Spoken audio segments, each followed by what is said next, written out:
The following is a conversation with John Mearsheimer, a professor at University of Chicago and one of the most influential and controversial thinkers in the world. He teaches, speaks, and writes about the nature of power and war on the global stage, in history and today. Please allow me to say, once again, my hope for this little journey I'm on. I will speak to everyone on all sides, with compassion, with empathy, and with backbone. I will speak with Vladimir Putin and with Volodymyr Zelensky, with Russians and with Ukrainians, with Israelis and with Palestinians, with everyone. My goal is to do whatever small part I can to decrease the amount of suffering in the world by trying to reveal our common humanity. I believe that in the end, truth and love wins. I will get attacked for being naive, for being a shill, for being weak. I am none of those things. But I do make mistakes, and I will get better. I love you all. This is a Lex Friedman podcast. To support it, please check out our sponsors in the description. And now, dear friends, here's John Mearsheimer. Can you explain your view on power in international politics as outlined in your book, The Tragedy of Great Power Politics, and in your writing since then? Yeah, I make two sets of points there. First of all, I believe that power is the currency of international relations. And by that, I mean that states are deeply interested in the balance of power, and they're interested in maximizing how much power they control. And the question is, why do states care so much about power? In the international system, there's no higher authority. So if you get into trouble and you dial 911, there's nobody at the other end. In a system like that, you have no choice but to figure out for yourself how best to protect yourself. And the best way to protect yourself is to be powerful, to have as much power as you can possibly gain over all the other states in the system. Therefore, states care about power because it enhances or maximizes their prospects for survival. Second point I would make is that in the realist story, or in my story, power is largely a function of material factors. The two key building blocks of power are population size and wealth. You want to have a lot of people and you want to be really wealthy. Of course, this is why the United States is so powerful. It has lots of people and it has lots of wealth. China was not considered a great power until recently because it didn't have a lot of wealth. It certainly had population size, but it didn't have wealth. And without both a large population and much wealth, you're usually not considered a great power. So I think power matters. But when we talk about power, it's important to understand that it's population size and wealth that are underpinning it. So there's a lot of interesting things there. First, you said nations in relation to each other is essentially in a state of anarchism. Yeah. Well, anarchy basically means the opposite of hierarchy. Sometimes people think when you're talking about anarchy, you're talking about murder and mayhem, but that's not what anarchy means in the realist context. Anarchy simply means that you don't have hierarchy. There's no higher authority that sits above states. States are like pool balls on a table, right? And in an anarchic world, there's no higher authority that you can turn to if you get into trouble. And of course, the political philosopher who laid this all out was Thomas Hobbes. And Hobbes talked about life in the state of nature. And in the state of nature, you have individuals. And those individuals compete with each other for power. And the reason that they do is because in the state of nature, by definition, you have no higher authority. And Hobbes's view is that the way to get out of this terrible situation where individuals are competing with each other and even killing each other is to create a state. It's what he calls the Leviathan. And that of course, is the title of his famous book. So the idea is to escape anarchy, you create a state.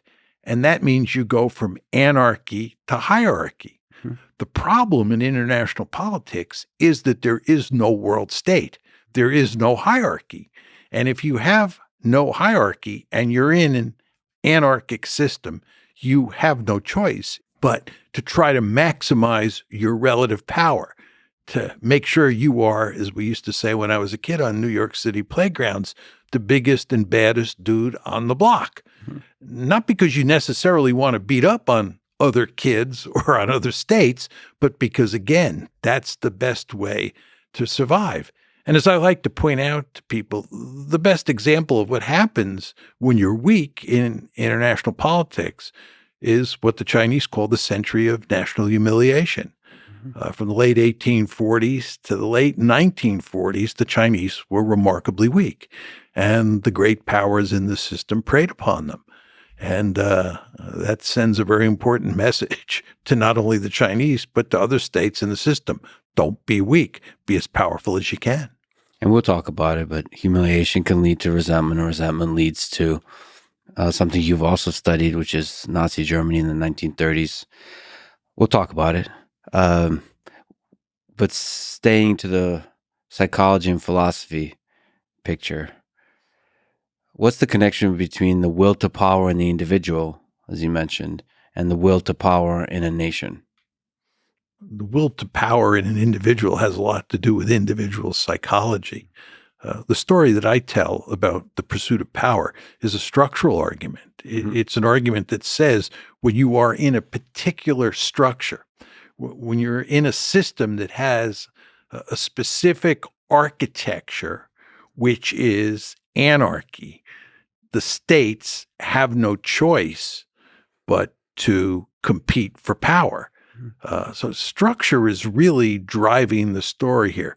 Will to power has a lot more to do with an individual in the Nietzschean story where that concept comes from. So it's very important to understand that I'm not arguing that states are inherently aggressive, right? My point is that as long as states are in anarchy, right, they have no choice but to behave in an aggressive fashion. But if you went to a hierarchic system, there's no reason for those states to worry about the balance of power, because if they get into trouble, there is a higher authority that they can turn to. There is, in effect, a Leviathan. So what is the role of military might in this will to power on the national level? Well, military might's what ultimately matters. As I said to you before, the two building blocks of power are population size and wealth.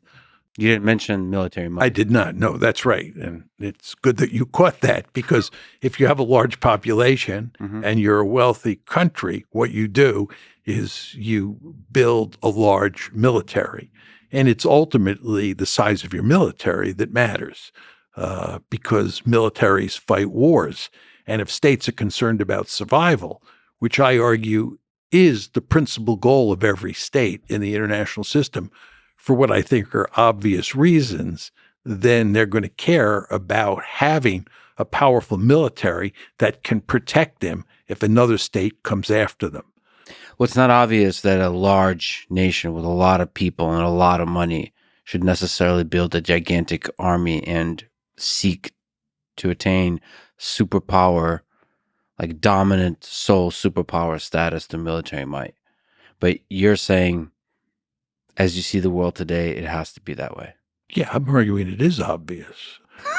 If you're a state in the international system, do you want to be weak? If you live next door to Nazi Germany or Imperial Germany or Napoleonic France or even the United States, the United States is a ruthless great power. You surely recognize that.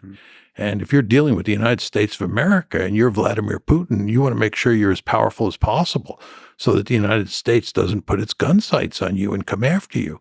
Same thing is true with China. You want to be powerful in the international system. States understand that, and they go to great lengths to become powerful. Just take the United States of America. When it started in 1783, it was comprised of 13 measly colonies strung out along the Atlantic seaboard. Mhm. Over time, the various leaders of the United States went to great lengths to turn that country into the dominant power in the Western Hemisphere. And then once that was achieved in 1900, we've gone to great lengths to make sure that there's no peer competitor in the system.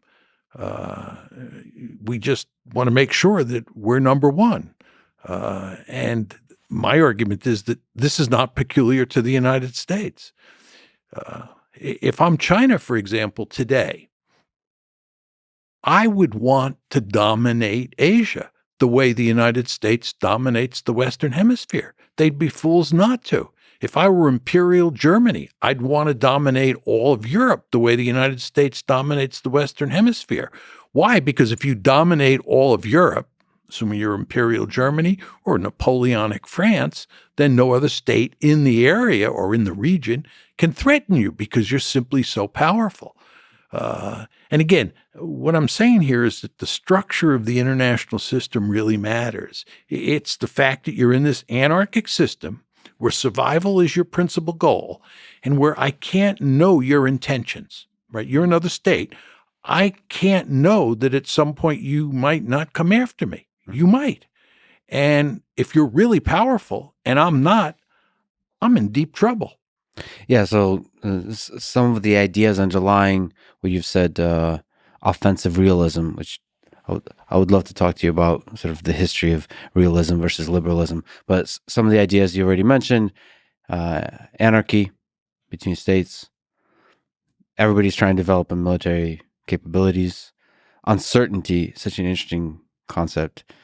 States cannot be sure that other states will not use military capabilities against them, which is that's of enormous importance. Really in the important. Story. And it's so interesting because you also say that this makes realists more cautious and more peaceful.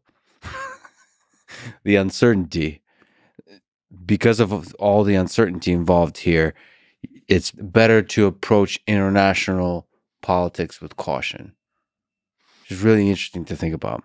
Again, survival, most states are interested in survival. And the other interesting thing is you assume all the states are rational. Which Most of the time. You call this framework offensive realism. Can you just give an overview of the history of the realism versus liberalism debate as worldviews?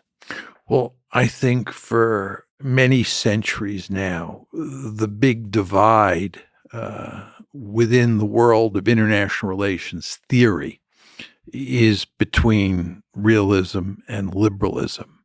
These are time-honored bodies of theory. And before I tell you what I think the differences are between those two bodies of theory, it is important to emphasize that there are differences among realists and differences among liberals.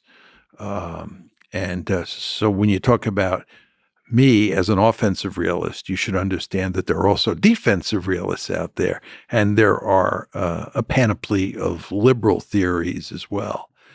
But basically, realists believe that power matters, that states compete for power, and that war is an instrument of statecraft.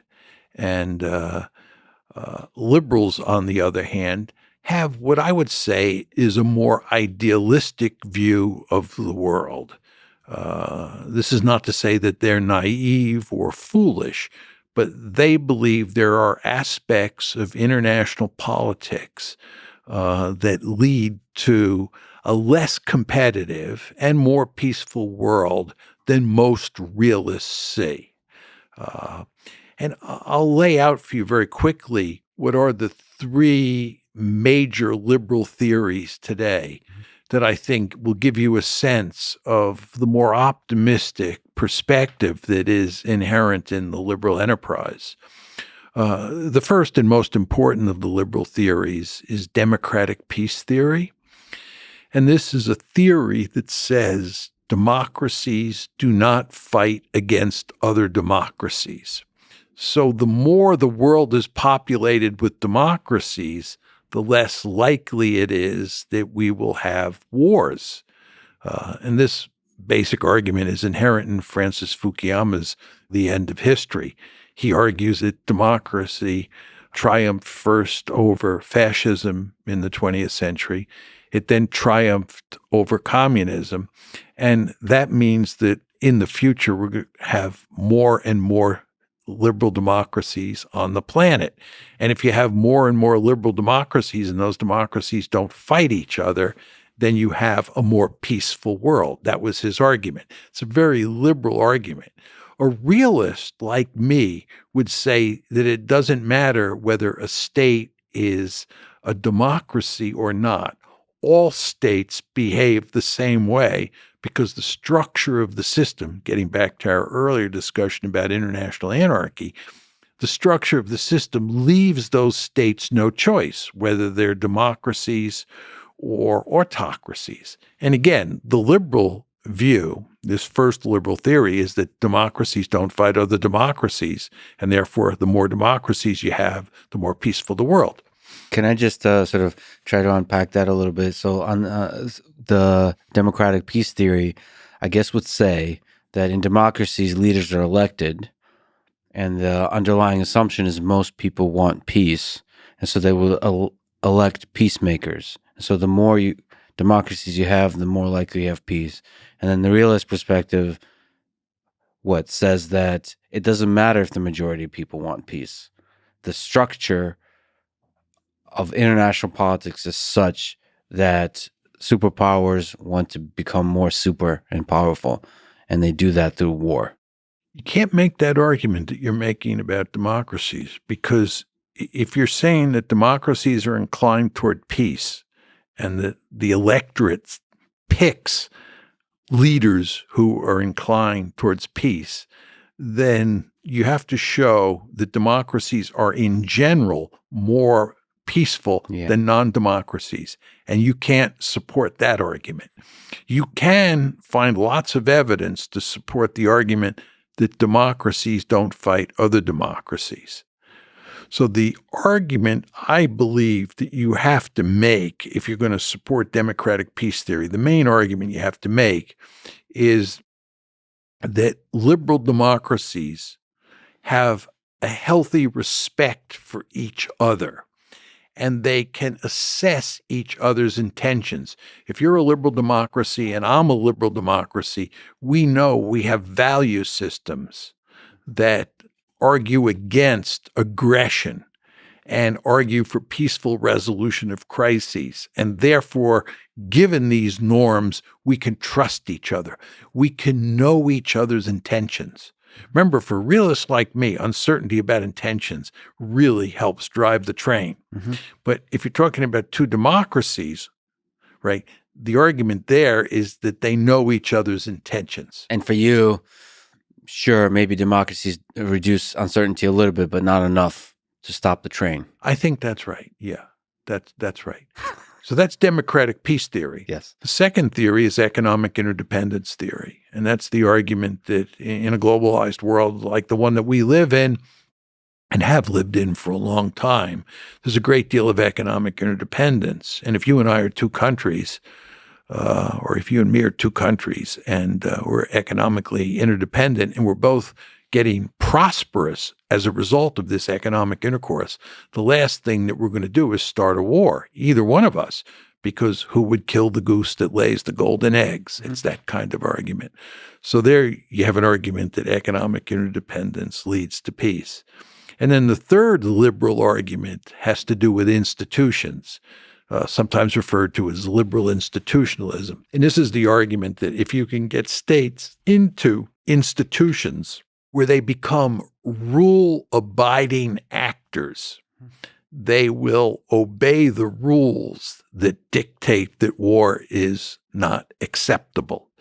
So if you get them to accept the UN rules on when you can and cannot initiate a war, then you'll have a more peaceful world. So those are the liberal theories.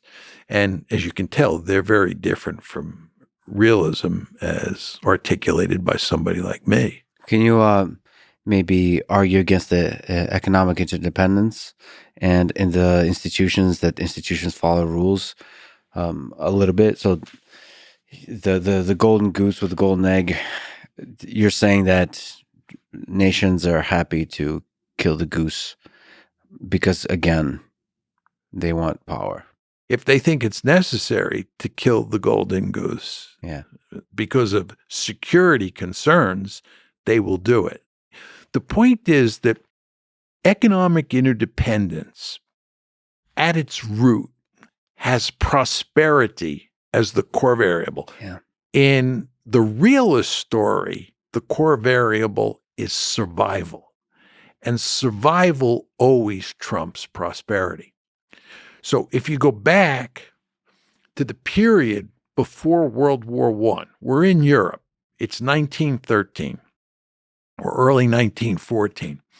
What you see is that you have an intense security competition between all of the great powers. On one side, you have the Triple Alliance, and on the other side, you have the Triple Entente. You have these two alliances, and you have an intense security competition between them, okay? At the same time, you have a great deal of economic interdependence. It's amazing how much economic intercourse is taking place in Europe among all the actors, right? And people are getting prosperous, or countries are getting prosperous as a result. But nevertheless, in the famous July crisis of 1914, this economic prosperity is unable to prevent World War I because security concerns or survival is more important. So there are, going to be lots of situations where prosperity and survival come into conflict. And in those cases, survival will win. And maybe you can speak to the different camps of realists. You said offensive and defensive. Can you draw a distinction between those two? Yeah. Let me just back up a bit on that one. And you were talking about will to power before. The first big divide between realists is structural realists and human nature realists. Nice. And Hans Morgenthau, who was influenced by Nietzsche and therefore had that will to power logic embedded in his thinking about how the world works, right? He was a human nature realist, okay? I'm a structural realist. And I believe it's not human nature. It's not individuals and some will to power that drives competition and war. What drives competition and war is the structure of the system. It's anarchy. So you're not as romantic as the human nature realists. Yeah, there's just a world of difference between the two. Sure. It's just important to understand that. So within that, from the structural, there's a subdivision also of offensive and defensive. Yes, inside the structural realist world, right? And you have a handful of realists who believe that the structure of the system fosters competition, for sure, security competition, but it really rules out great power war almost all the time. So it makes sense to care about the balance of power, but to focus on maintaining how much power you have. That's the defensive realism, maintaining how much power you have, not trying to gain more power. Because the argument the defensive realists make is that if you try to gain more power, the system will punish you. The structure will punish you. I'm not a defensive realist. I'm an offensive realist. And my argument is that states look for opportunities to gain more power. And every time they see, or almost every time they see an opportunity to gain more power, and they think the likelihood of success is high and the cost will not be great, they'll jump at that opportunity. Just to linger on the human nature perspective, how do you explain Hitler and Nazi Germany? Just one of the more recent aggressive expansions through military might. How do you explain that in the framework of offensive realism? Well, I think that Nazi Germany was driven in large part by structural considerations. And I think if you look at Imperial Germany, which was largely responsible for starting World War I, and of course, Nazi Germany is largely responsible for starting World War II, what that tells you is you didn't need Adolf Hitler to start World War I. Yeah. Right. And I believe that there is a good chance you would have had World War II in the absence of Hitler. Right. I believe that Germany was very powerful.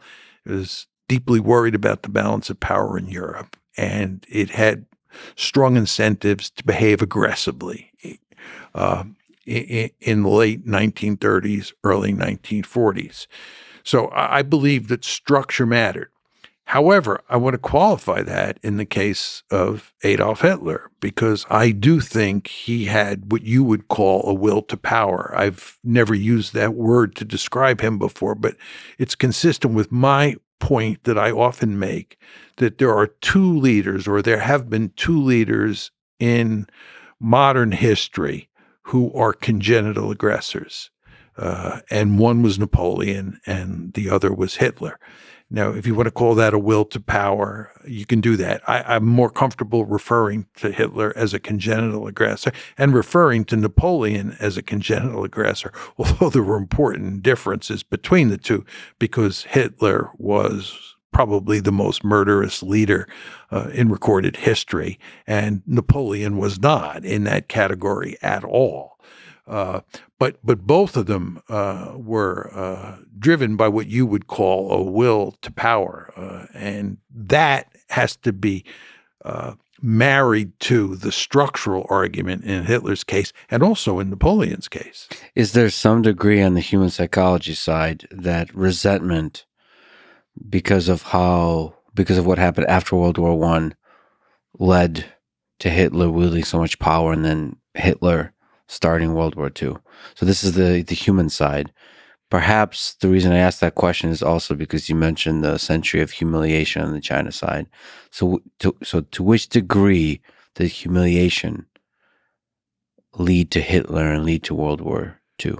Well, the question of what led to Hitler is a very different question than the question of what led to World War II once Hitler was in power. I mean, after January 30th, 1933, he's in power. And then the question of what is driving him comes racing to the fore. Is there resentment over the Versailles Treaty and what happened to Germany? Mm-hmm. Yes. Did that matter? Yes.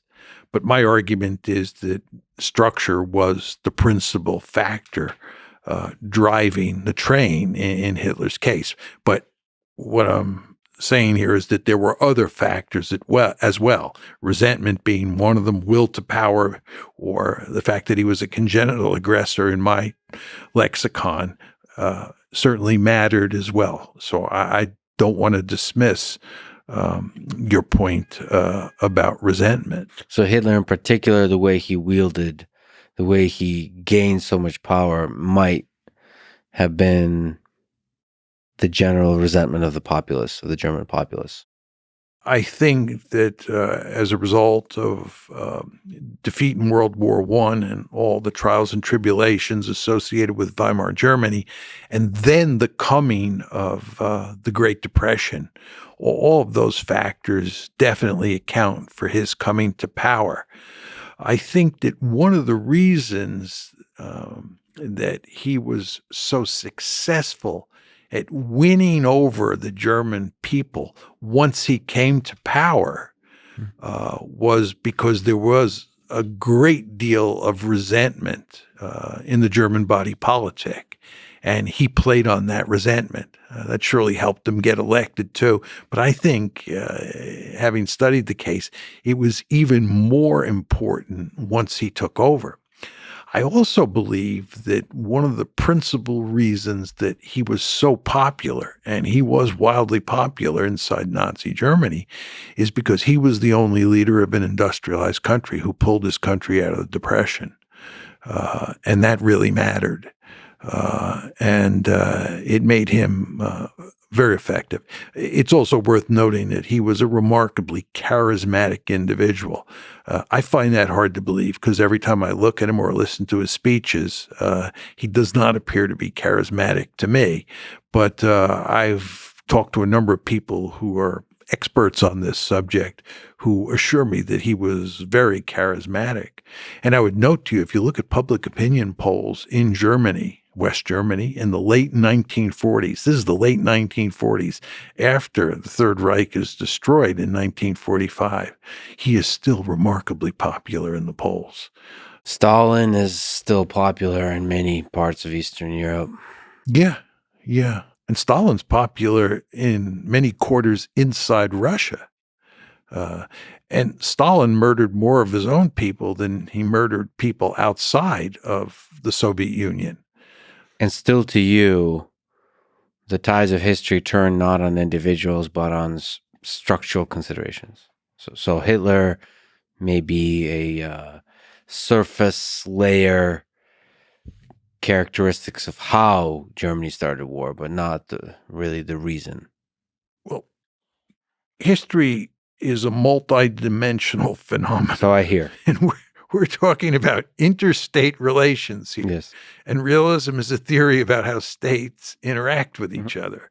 And there are many other dimensions to international politics. And if you're talking about someone like Adolf Hitler, right, why did he start World War II is a very different question than why did he start the Holocaust, or why did he push forward a Holocaust? I mean, that's a different question, and realism doesn't answer that question. So I want to be very clear that I'm not someone who argues that realism answers every question about international politics, but it does answer what is one of the big, if not the biggest questions that IR scholars care about, which is what causes security competition and what causes great power war. Does offensive realism answer the question why Hitler attacked the Soviet Union? Yes. Because from a military strategy perspective, there's pros and cons to that decision. Pros and cons to every decision. The question is, did he think that he could win a quick and decisive victory?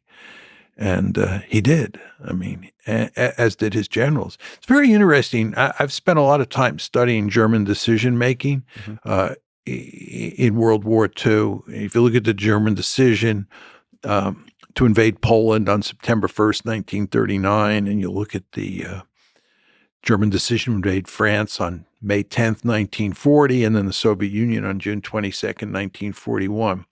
What you see is there was actually quite a bit of resistance to Hitler in 1938 at the time of Czechoslovakia, Munich. And there was also quite a bit of resistance in September 1939. Internally, or you mean? Internally, for sure. Yeah. People had doubts. They didn't think the Wehrmacht was ready. And given the fact that World War I had just ended about 20 years before, the thought of starting another European war was not especially attractive to lots of German policymakers, including military leaders. And then came France, 1940. In the run-up to May 10th, 1940, there was huge resistance in the German army to attacking France. But that was eventually eliminated because they came up with a clever plan, the Manstein Plan. If you look at the decision to invade the Soviet Union on June 22nd, 1941, which is the only case where they fail. They succeeded in France, they succeeded in Poland, they succeeded at Munich in 1938. Soviet Union is where they fail. There's hardly any resistance at all, right? Yeah. Well, and to say that they failed the Soviet Union, I mean, my grandfather fought, from the Soviet Union, there was a lot of successes early on. So there's poor military, I would say, strategic decisions along the way. But it caught Stalin off guard. Maybe you can correct me, but from my perspective, terrifyingly so, they could have been successful. if certain different decisions were made from a military perspective. Yeah, I've always had the sense they came terrifyingly close to winning. Yeah. You could make the opposite argument that they were doomed, but I'm not terribly comfortable making that argument. I think the Wehrmacht by the summer of 1941 was a finely tuned instrument for war. And the Red Army was in quite terrible shape. Stalin had purged the officer corps. They had performed poorly in Finland, and there were all sorts of reasons to think that they were no match for the Wehrmacht. And if you look at what happened in the initial stages of the conflict, that proved to be the case. The Germans won a lot of significant tactical victories early on. And if they focused and went to Moscow as quickly as possible, it's, again, terrifyingly so, could have been a basically topple Stalin. And one thing that's possible. That's possible. Fortunately, we're not going to run the experiment again, but one could argue that had they concentrated, as the generals wanted to do, in going straight for Moscow, that they would have won. I mean, what Hitler wanted to do is he wanted to go into the Ukraine. I mean, Hitler thought that the main axis, there were three axes. The northern axis went towards Leningrad. The central axis, of course, went to Moscow. And then the southern axis, Army Group South, headed towards Ukraine and deep into the Caucasus. And Hitler believed that that should have been the main axis. And in fact, in 1942, the Germans go back on the offensive in 1942. This is Operation Blue. And the main axis in 42 is deep into the Ukraine and into the Caucasus. Mm-hmm. And that fails. But one could argue that had they done that in 41, had they not gone to Moscow, had they concentrated on going deep into Ukraine and into the Caucasus, they could have knocked the Soviets out that way. I'm not sure that in the end I believe that. I think in the end the Soviets would have won no matter what, but I'm not 100% sure of that. So sometimes maybe you can educate me, but sometimes, they say, just like with Napoleon, winter defeated Hitler in Russia. I think not often enough people tell the story of the soldiers and the motivation and how hard they fight. So it turns out that Ukrainians and Russians are not easy to conquer. They're the kinds of people that don't roll over and fight bravely. There seems to be a difference in certain peoples in how they see war, how they approach war, how proud they are to fight for their country, to die for their country, these kinds of things. So I think Battle of Stalingrad tells, at least to me, a story of extremely brave fighting on the Soviet side. And it's a component of war too. It's not just structural. It's not just military strategy. It's also the humans involved. But maybe that's a romantic notion of war. No, I think there's a great deal of truth in that. But let's just unpack it a bit in the case of the Soviet Union in World War II. The counter-argument to that is that in World War I, the Russian army disintegrated. And if you look at what happened when Napoleon invaded in 1812, and you look at what happened in 1917, and then you look at what happened between 41 and 45, the Napoleon case looks a lot like the Hitler case, and it fits neatly with your argument.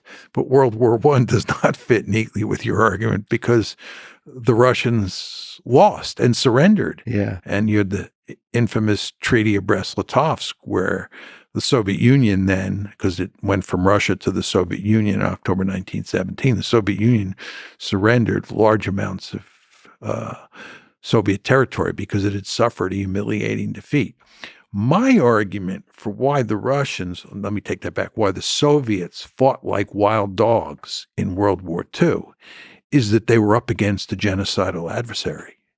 You want to understand that the Germans murdered huge numbers of Soviet POWs. The overall total was 3.7 million. And by December of 1941, remember the invasion is June 41, by December of 1941, the Germans have murdered 2 million Soviet POWs. At that point in time, they had murdered many more POWs than they had murdered Jews. And this is not to deny for 1 second that they were on a murderous rampage when it came to Jews. But they were also on a murderous rampage when it came to Soviet citizens and Soviet soldiers, right? So those Soviet soldiers quickly came to understand that they were fighting for their lives. If they were taken prisoner, they would die. So they fought like wild dogs. Yeah, the story of the Holocaust of the 6 million Jews is often told extensively. If Hitler conquered the Soviet Union, it's terrifying to think on a much grander scale than the Holocaust what would have happened to the Slavic people, to the Soviet people. Absolutely. All you have to do is read the Hunger Plan, right? And they also had a plan. What was it called? Grand Plan East. I forget the exact name of it, which made it clear that they were going to murder many tens of millions of people. And by the way, I believe that they would have murdered all the Poles and all the Roma. I mean, my view is that the Jews were number one on the genocidal hit list. The Roma or the Gypsies were number two, and the Poles were number three. And of course, I just explained to you how many POWs they had killed. So they would have ended up murdering huge numbers of Soviet citizens as well. But people quickly figured out that this was happening. Mm-hmm. That's my point to you. And that gave them, needless to say, very powerful incentives to fight hard against the Germans and to make sure that they did not win. To fast forward in time, but not in space. Let me ask you about the war in Ukraine. Why did Russia invade Ukraine on February 24th, 2022? What are some of the explanations given, and which do you find the most convincing? Well, clearly the conventional wisdom is that Putin is principally responsible. Putin is an imperialist. He's an expansionist. That's the conventional thinking. Yeah. And the idea is that he is bent on creating a greater Russia. And even more so, he's interested in dominating Eastern Europe, if not all of Europe.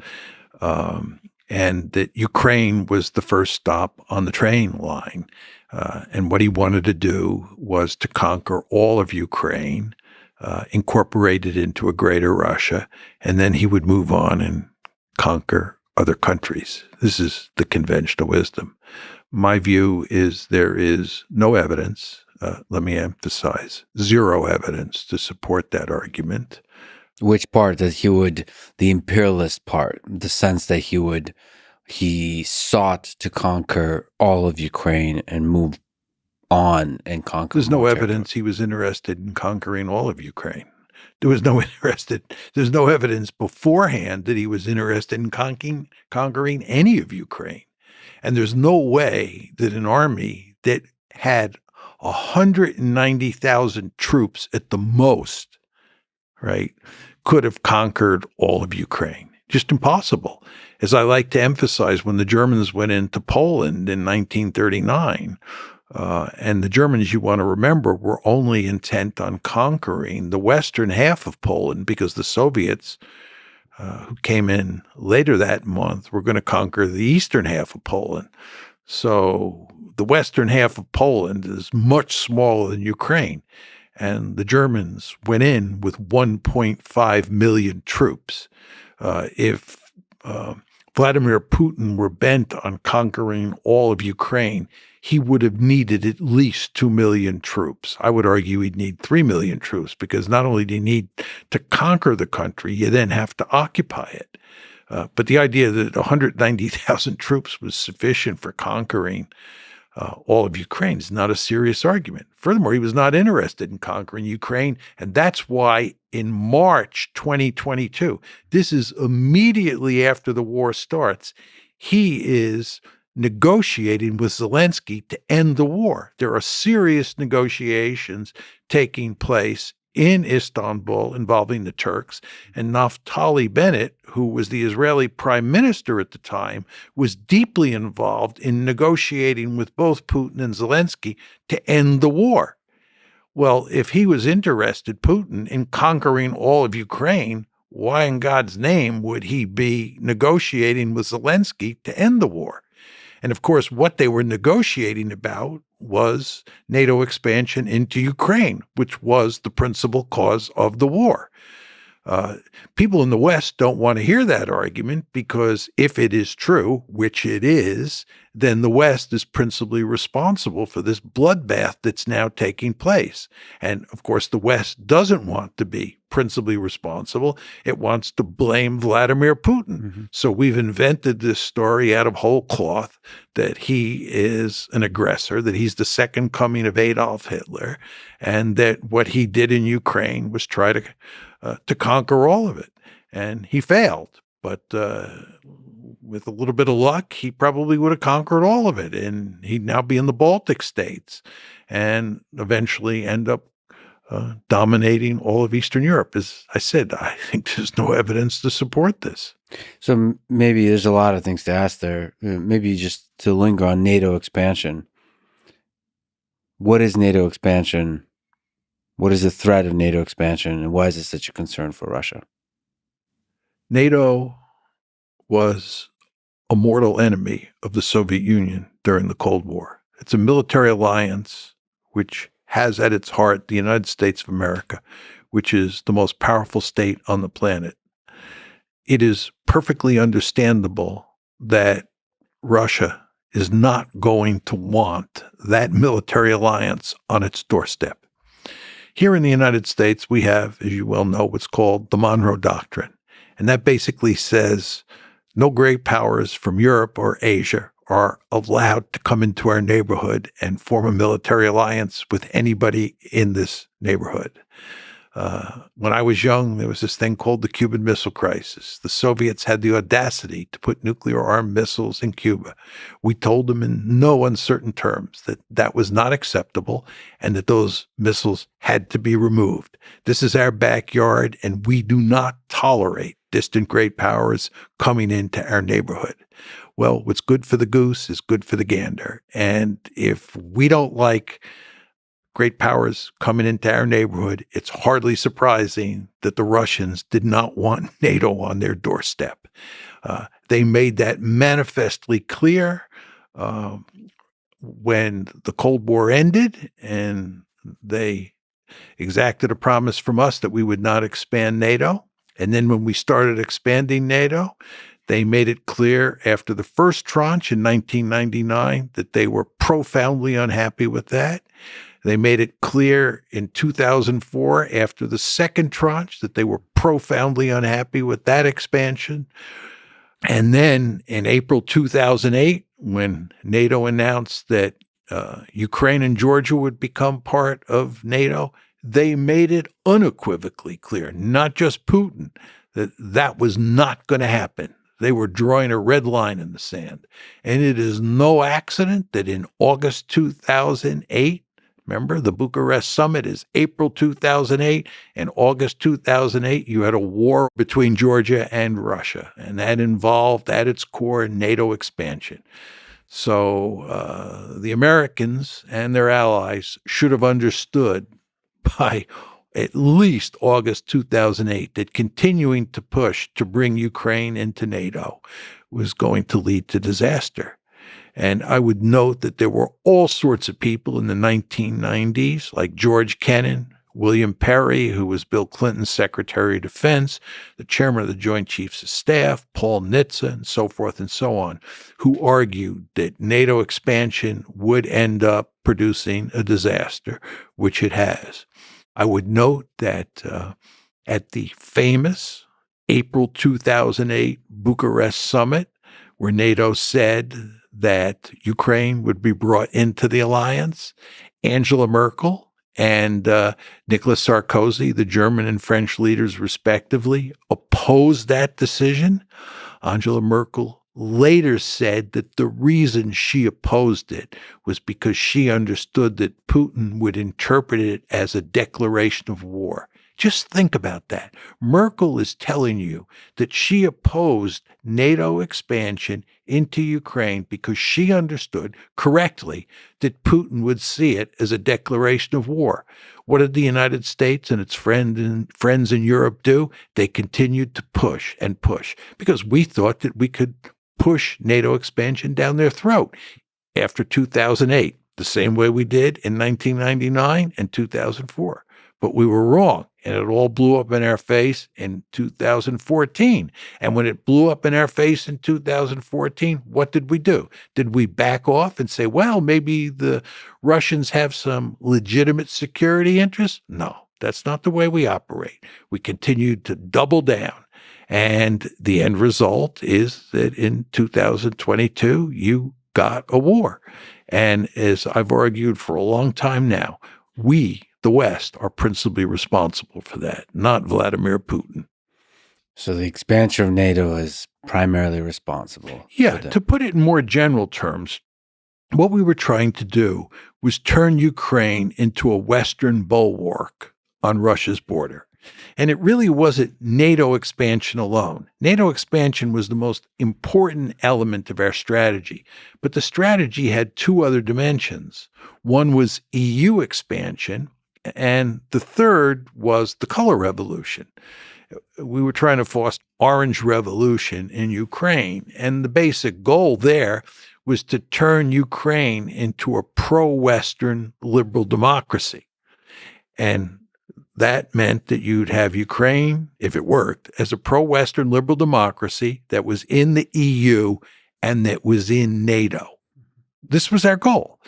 And the Russians made it unequivocally clear Ukraine was not going to become a Western bulwark on their border. And most importantly, they made it clear that Ukraine in NATO was unacceptable. Can we talk about the mind of Vladimir Putin? You've mentioned that this idea that he has aspirations for imperialist conquest, that he dreams of empire, is not grounded in reality.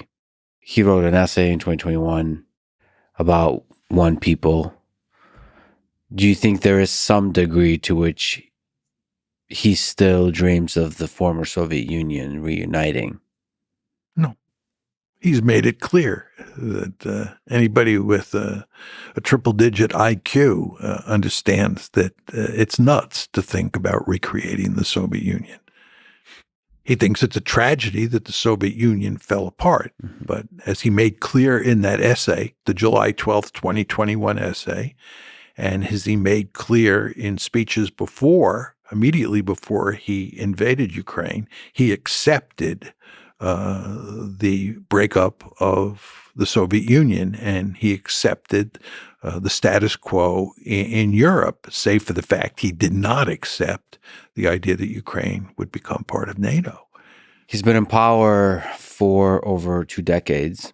Is there a degree that power can affect a leader's ability to see the world clearly? As they say, corrupt. Do you think power has corrupted Vladimir Putin to a degree?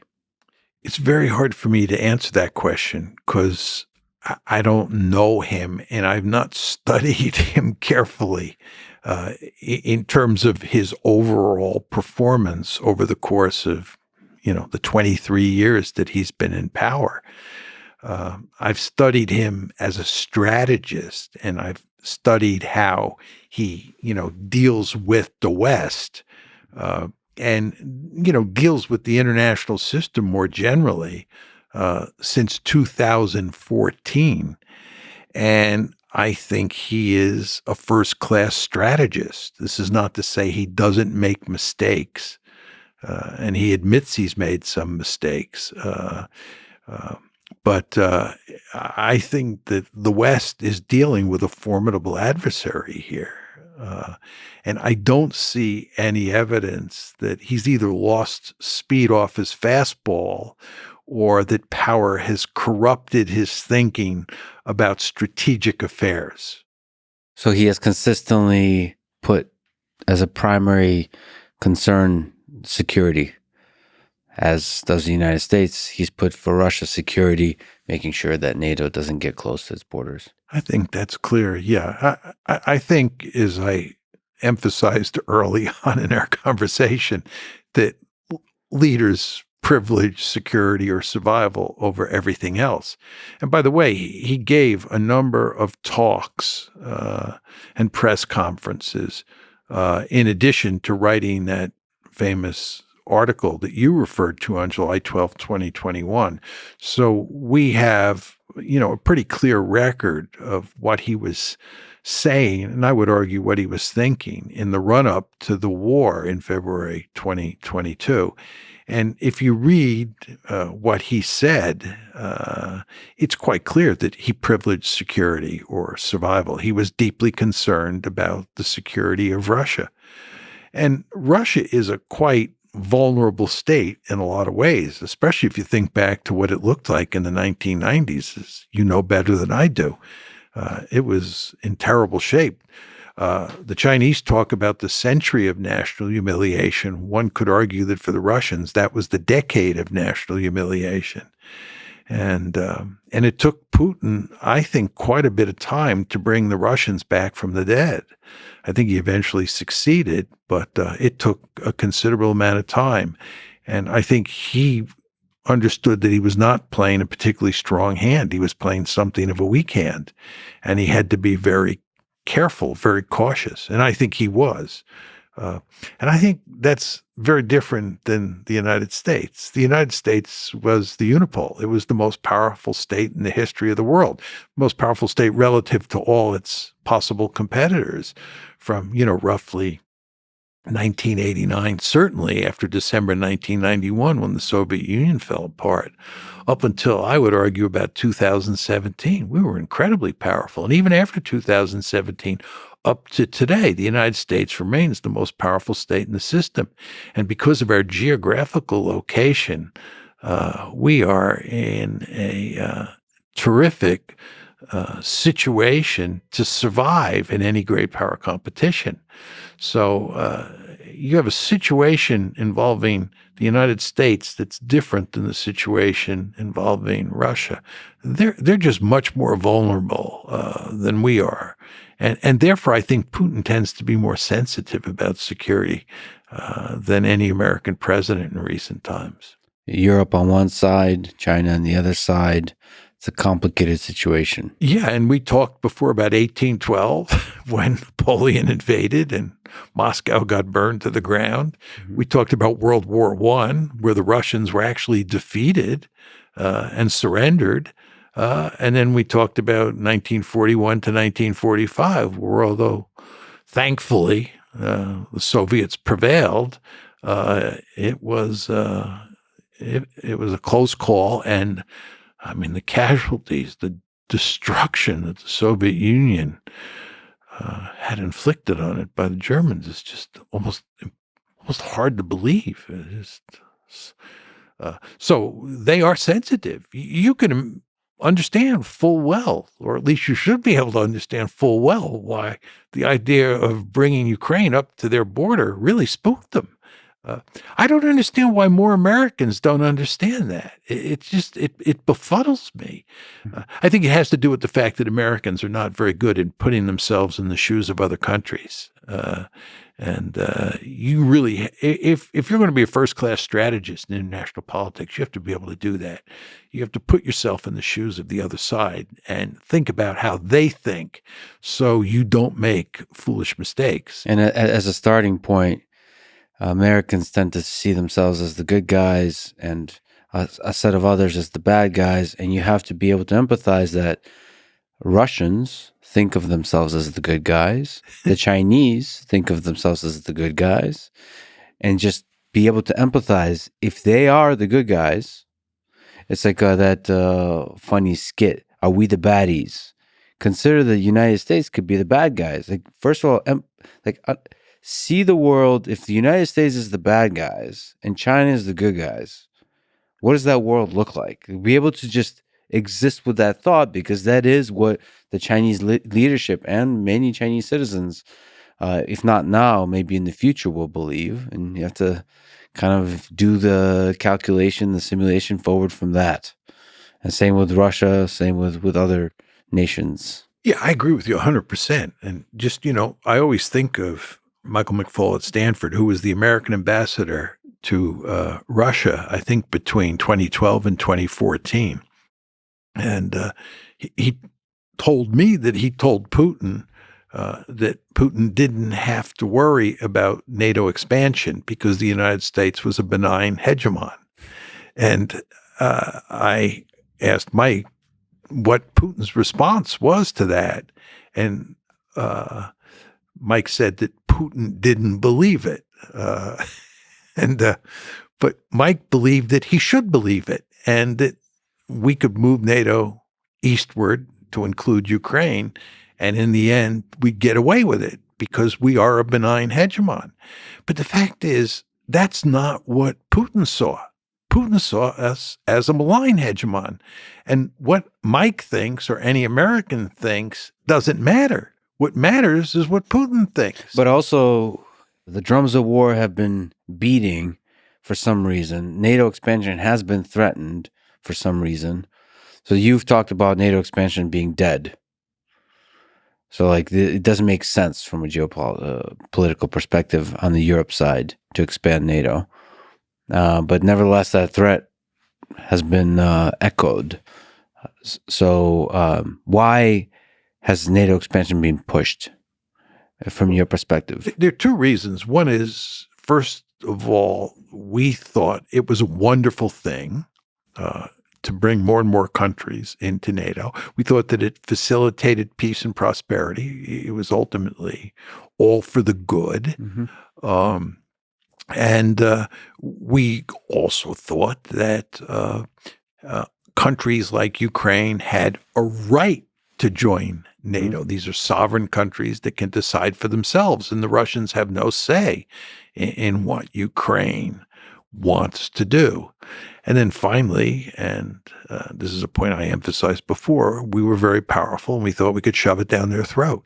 So it's a combination of those factors that led us to pursue what I think was ultimately a foolish policy. We've talked about how wars get started. How do you hope the war in Ukraine ends? What are the ways to end this war? What are the ways to achieve peace there? To end the I would say senseless death of young men, as always happens in war. I'm sad to say I don't have a good answer to that. I don't think there's any real prospect of a meaningful peace agreement. I think it's almost impossible. I think the best you can hope for at this point is at some point the shooting stops, you have a ceasefire, and then you have a frozen conflict. And that frozen conflict will not be highly stable. And the Ukrainians in the West will do everything they can to weaken Russia's position. And the Russians will go to great lengths to not only damage that dysfunctional rump state that Ukraine becomes, but the Russians will go to great lengths to sow dissension within the alliance, and that includes in terms of transatlantic relations. So you'll have this continuing security competition between Russia on one side and Ukraine and the West on the other, even when you get a frozen peace. Or you get a frozen conflict, and the potential for escalation there will be great. So I think this is a disaster. That's a very realist perspective. Let me ask you sort of the human side of it. Do you think there's some power to leaders sitting down, having a conversation, man to man, leader to leader, about this? there is just a lot of death happening.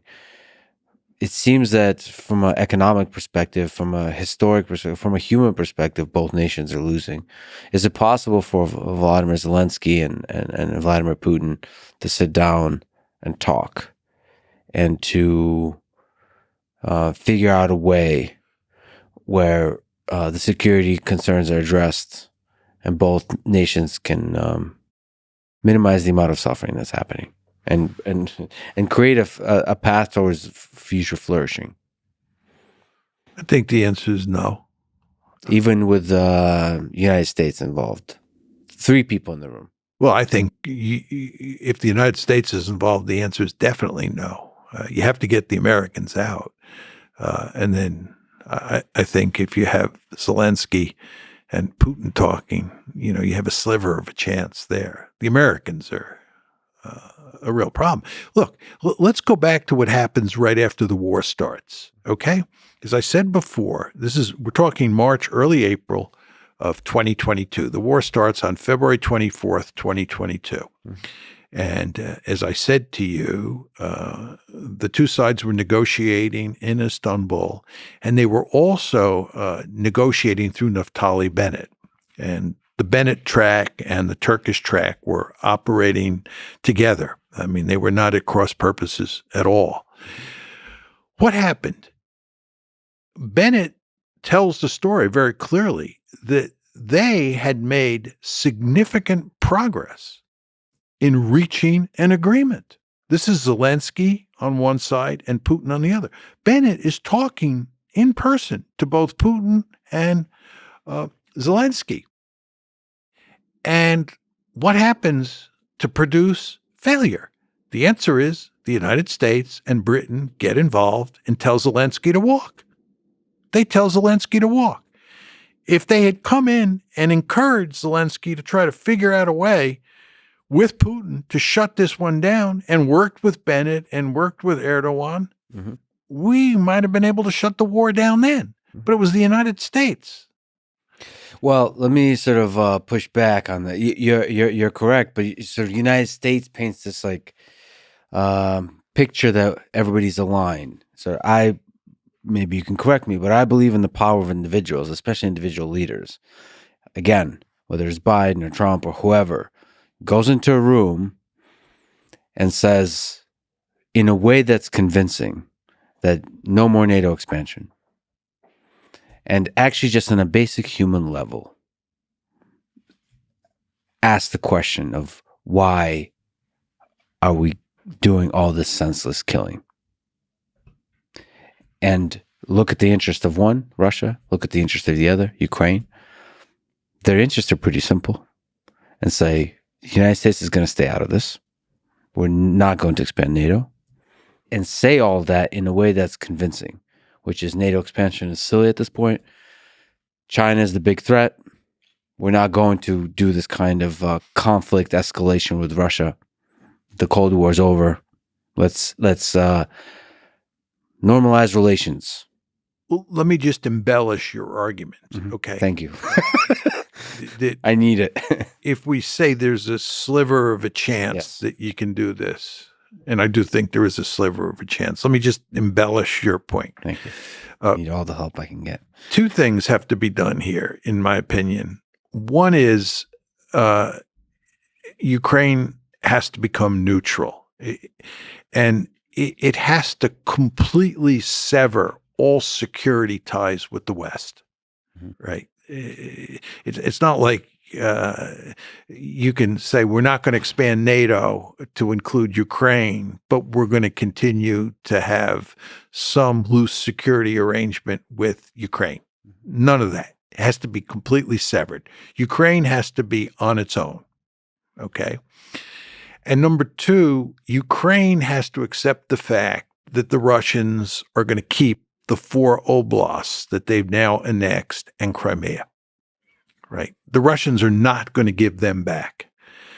And what you really want to do if you're Zelensky or who's ever running Ukraine in this scenario that we're positing is you want to make sure the Russians don't take another 4 oblasts to include Kharkiv and Odessa, right? if I'm playing Putin's hand and this war goes on, I'm thinking about taking 4 more oblasts. I want to take about 43% of Ukraine and annex it to Russia, right? And I certainly want Odessa, and I certainly want Kharkiv, and I want the 2 oblasts in between as well, right? Literally, or as leverage in negotiation No, for Ukraine neutrality? I want them literally. I want to conquer them literally.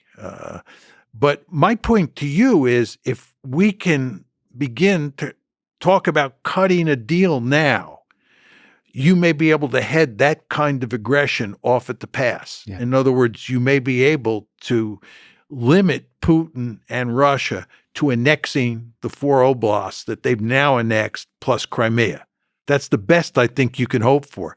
But the point is, you have to get the Ukrainians to accept that. You have to get the Ukrainians to accept becoming a truly neutral state and conceding that the Russians keep a big chunk of territory. It's about 23% of Ukrainian territory that they've annexed. And I find it hard to imagine any Ukrainian leader agreeing to that. Well, there could be more nuanced things, like no military involvement between the United States and Ukraine, but economic involvement, sort of financial support, sort of normalizing economic relationships with Ukraine, with Russia. I think you could probably get away with that. I think that the tricky question there that you would have to answer is, what about EU expansion, right? And I think EU expansion is probably a no-no for the Russians, because most people don't recognize this, but there is a military dimension built into EU expansion. Mm-hmm. It's not purely an economic alliance or relationship or institution, whatever word you want to use. There's a military dimension to that.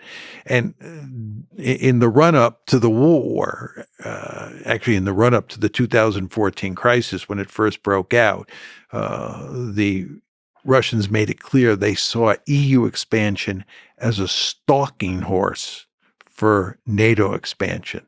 So EU expansion is tricky. But I think your point of close economic relations between, or healthy economic relations, to use a better term, between Ukraine and the West is possible. I think the Russians have a vested interest in, if it's a neutral Ukraine, they have a vested interest in that Ukraine flourishing. But that then brings us back to the territorial issue, right? Well, so do you believe it's possible for individual human relations to counteract the structural forces that you talk about? So meaning the leaders being able to pick up the phone and make agreements that are good for humanity as a whole and for their individual nations in the long term. I think leadership matters here. I mean, one of the real problems here is that there's no trust, and on the Russian side, and that has to do with the Minsk agreements. The Minsk agreements, which were designed to shut down the civil war in eastern Ukraine, in the Donbass, really mattered to the Russians. And there were 4 players involved in the Minsk process, 4 main players: Russia and Ukraine, of course, and then Germany and France. And I believe the Russians took the Minsk Accords seriously. I believe Putin took them very seriously. He wanted to shut down that conflict. And Angela Merkel, Francois Hollande, he was the French leader, and Poroshenko, who was the Ukrainian leader. Those were the 3 key players besides Putin. Again, Hollande from France, Merkel from Germany, and Poroshenko from Ukraine have all explicitly said they were not seriously interested in reaching an agreement in all of the discussions with Putin. They were bamboozling him. They were trying to trick him so that they would buy time to build up Ukraine's military. Putin is profoundly upset about these admissions by these 3 leaders. He believes he was fooled into thinking that Minsk could work. He believes that he negotiated in good faith and they did not. And he believes that the level of trust now between Russia and the West is virtually zero as a result of this experience over Minsk. I only bring this up because it cuts against your argument that leaders could pick up the phone and talk to each other and trust each other, at least somewhat, to work out a meaningful deal. If you're Putin at this point in time, trusting the West is not an idea that's going to be very attractive at all. In fact, you're going to distrust anything they say. Yeah, distrust anything the West say, but there is individual humans. The way human nature works is when you're sitting across from a person, you can trust a human being while still distrusting the West. I mean, I believe in the power of that. I think with the right leaders, you could sit down and talk. Like override the general structural distrust of the West and say, you know what, I like this guy or gal, whatever. I do hope Zelensky and Putin sit down together and talk, have multiple talks. Just remember they were doing that in March, and the Americans came in and the British came in. Yeah. And they scotched a potential deal. Well, the other beautiful thing about human nature, there's forgiveness and there's trying again. When you're the leader of a country in an anarchic system, you have to be very careful not to let your trust in a foreign leader take you too far. Because if that foreign leader betrays you or betrays your trust and stabs you in the back, you could die. And again, you want to remember that the principal responsibility of any leader, I don't care what country it is to ensure the survival of their state. And that means that, trust is only going to buy you so much.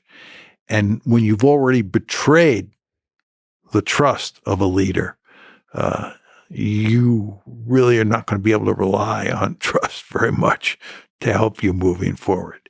Now, you disagree with that? I hope you're right. And if they can shut down the Ukraine-Russia war, it would be wonderful. If I'm proved dead wrong, that would be wonderful news.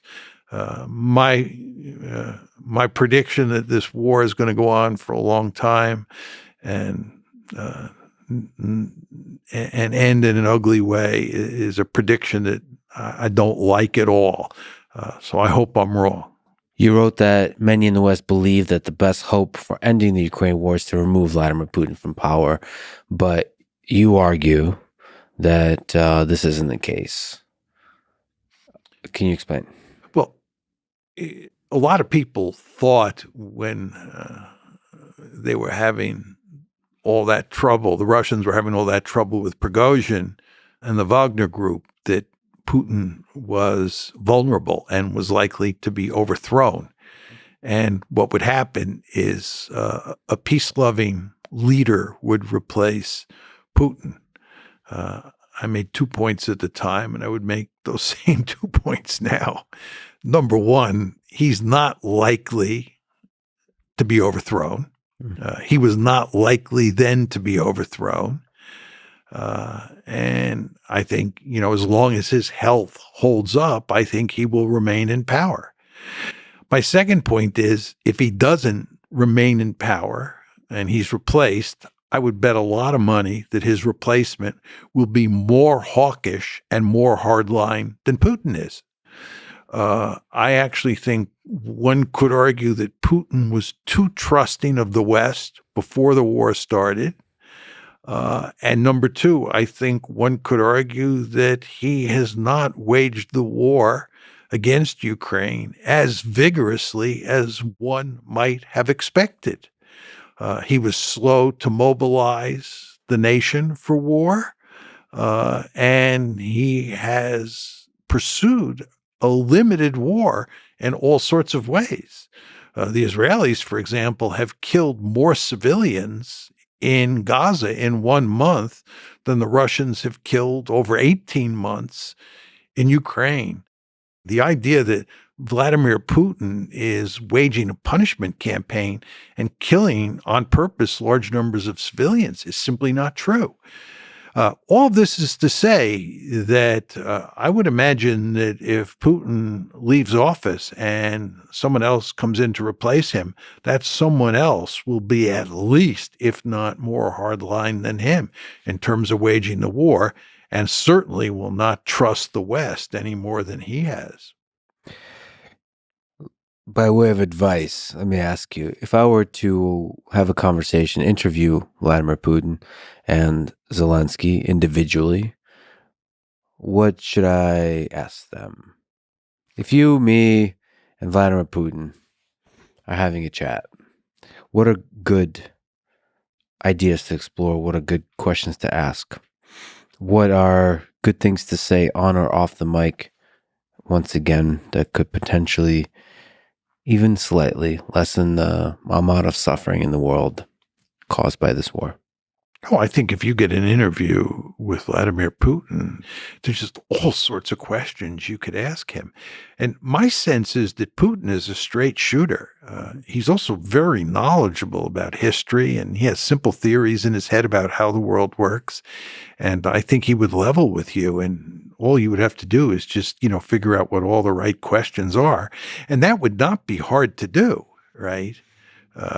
You could ask him, why was he so foolish? This is for example, why was he so foolish as to trust Poroshenko, Hollande, and Merkel in the Minsk Accords? Why, after his famous talk at Munich in 2007, where he made it clear that he was so unhappy with the West, did he continue to, in a very important way, trust the West? Why didn't he mobilize the Russian military before late September 2022? Once the negotiations that we were talking about before involving Istanbul and Naftali Bennett, once they broke down, why didn't he immediately mobilize more of the Russian population to fight the war? Just all sorts of questions like that. And then you could ask him questions about, where he sees this one headed. What's the best strategy for Russia if the Ukrainians will not agree to neutrality, right? People like John Mearsheimer say you'll probably take close to half of Ukraine. Is that true? Does it make sense to take Odessa? And John Mearsheimer also has questions about China, your future relationships with China. Yeah, one really important question that I would ask him is, if the United States had basically not driven you into the arms of the Chinese, if there had been no war over Ukraine, and the United States and its European allies had gone to considerable lengths to create some sort of security architecture in Europe that resulted in you, Vladimir Putin, having good relations with Ukraine, what would your relations with China be? How would you think about that? So there are just plenty of questions you could ask him. Well, hope burns eternal in my heart. I think probably in Putin's heart and Zelensky's heart, I hope. Because hope is the leap of trust that we've talked about, I think is necessary for de-escalation and for peace. Well, you realize I have, from the beginning, argued for different policies that were all designed to prevent this war from ever happening. Yes. I don't know if you know this, but in 1993, I argued that Ukraine should keep its nuclear weapons. Mm-hmm. I was probably the only person in the West who made that argument. And my argument in 1993, this is in foreign affairs, was that there may come the day when Russia thinks about invading Ukraine. And should that day come, it would be very helpful for preventing war if Ukraine had nuclear weapons. So military might is essential for maintaining a balance of power and peace. Well, if you're interested in deterring an adversary, if I'm worried about you coming after me, the best way to deter you is to have military might. And if you're Russia and I'm Ukraine, I'm far weaker than you, Yeah. right? And having a nuclear deterrent would be very effective at convincing you not to attack me. Because if you attack me, you're threatening my survival. And that's the one circumstance where it is likely that I would use nuclear weapons to defend myself. And given the consequences of nuclear use, you would be reluctant in the extreme to attack me. So that's why I argued in 93 that if Ukraine kept its nuclear weapons, that made war down the road much less likely. And I believe I was correct. And in fact, Bill Clinton, who played the key role in forcing Ukraine to give up its nuclear weapons, now says, he has said it publicly, you can find it on YouTube, that he made a mistake doing that. Furthermore, I argued in 2014 that it made eminently good sense not to continue to push to bring Ukraine into NATO, because the end result is that Ukraine would be destroyed, and Ukraine is being destroyed. So I was deeply interested at the time in making sure that that didn't happen for the good of the Ukrainians, not to mention because stability in Europe is a net positive for almost everybody involved. But people did not listen to me then either. How did nuclear weapons change the calculus of offensive realism?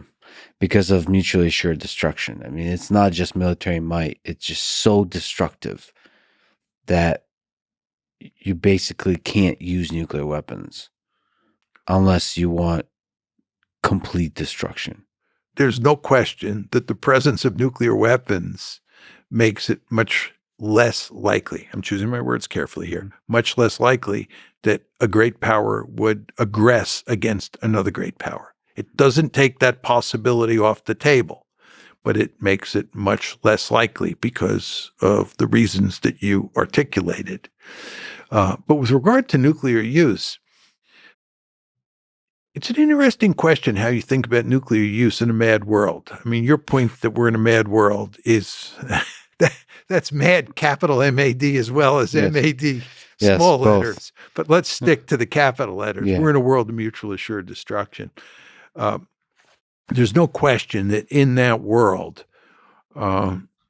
it's unlikely that nuclear weapons would be used. But the way you use nuclear weapons in that world is you use them for manipulation of risk purposes, demonstration effect. You put both sides out on the slippery slope. Now, what exactly am I saying here? Let me talk about NATO doctrine during the Cold War. We lived in a mad world. United States and Soviet Union, or the Warsaw Pact and NATO, both had an assured destruction capability. So you had mutual assured destruction. If the Warsaw Pact were to invade Western Europe, and here we're talking about West Germany, and NATO was losing the war, we said that we would use nuclear weapons. How would we use nuclear weapons given that we were in a mad world? The argument was that we would use a handful of nuclear weapons against the Warsaw Pact, not necessarily against their military forces. Could be in a remote area. We would use a small number of nuclear weapons to signal to the Soviets that we were deadly serious about putting an end to their offensive, and that we were throwing both sides out on the slippery slope to oblivion. In other words, we were manipulating risk. And the last clear chance to avoid Armageddon rested with them.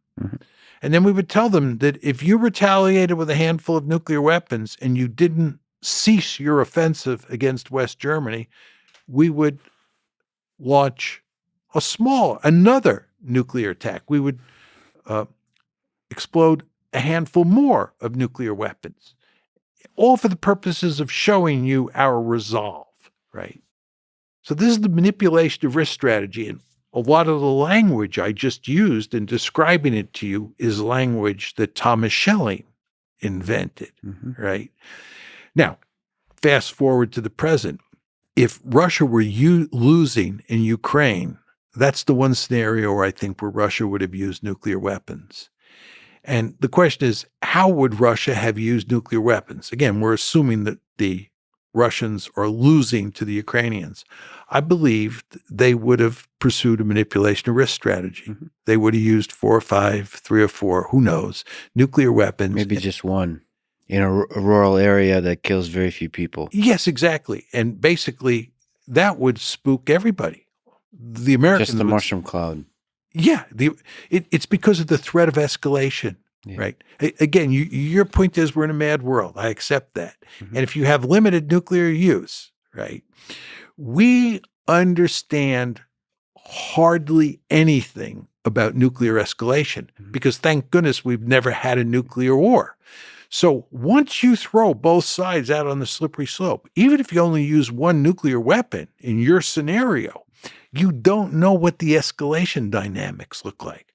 So everybody has a powerful incentive to put an end to the conflict right away. Mhm. I might add to you that there were people who believed that we would not even initiate a manipulation of risk strategy in Europe Mhm. if we were losing to the Warsaw Pact during the Cold War. Mhm. Both Henry Kissinger and Robert McNamara said after leaving office that they would not have done it. They would have not initiated nuclear use, even limited nuclear use. That's what we're talking about here. They would rather be red than dead, right? That was the argument. Too risky. Too risky. That's exactly right. But if they had used one nuclear weapon in your story or 3 or 4 in my story, everybody would have said, oh my God, we've got to shut this one down immediately. I only tell you this story or lay out this scenario as an answer to your question of how you use nuclear weapons in a mad world. And this is the answer. This is all very terrifying. Perhaps in part it's terrifying to me because I can see in the 21st century China, Russia, Israel, United States using a nuclear weapon in this way. Blowing it up somewhere in the middle of nowhere that kills maybe nobody. But I'm terrified of seeing the mushroom cloud and not knowing what, given social media, given how fast news travels, what the escalation looks like there. Just, in a matter of minutes, how the news travels and how the leaders react. It's terrifying that this little demonstration of power, the ripple effects of it in a matter of minutes, seconds, what that leads to. Because it's human emotions. It's like you see the landscape of human emotions, the leaders and the populace and the way news are reported, and then the landscape of risk, as you mentioned, shifting like the world's most intense nonlinear dynamical system. And it's just terrifying because the entirety of human civilizations hangs in the balance there. And it's like this, like hundreds of millions of people could be dead. Let's just talk about this in the context of the Ukraine war. If the Russians were losing, as I said before, which is not the case anymore, but in 2022, it did look like that. If the Russians are losing and they turn to nuclear weapons, the question is, how do they use them? And they would use them in Ukraine. And because Ukraine has no nuclear weapons of its own, Ukraine cannot retaliate. It's not a mutual assured destruction world. It's a case where one side has nuclear weapons and the other doesn't. That means that the Russians are likely to think that they can get away with using nuclear weapons in ways that would not be the case if they were attacking NATO. And therefore, it makes nuclear use more likely. Okay, that's point one. Mm-hmm. Point two is, let's assume that the Russians use 2 or 3 nuclear weapons in a remote area. My palms are sweating, by the way. Just as a commentary. The question, it's terrifying. Yeah. The question then is, what does the West do? Now, Macron has said, and Biden has also, I think, implicitly made this clear, we would not retaliate with nuclear weapons if the Russians were to attack with a handful of nuclear weapons in Western Ukraine. But then the question is, what would we do? Mm-hmm. And if you listen to David Petraeus, what David Petraeus says is that we should attack the Russian naval assets in the Black Sea and attack Russian forces in Ukraine. Well, once you do that, you have a great power war.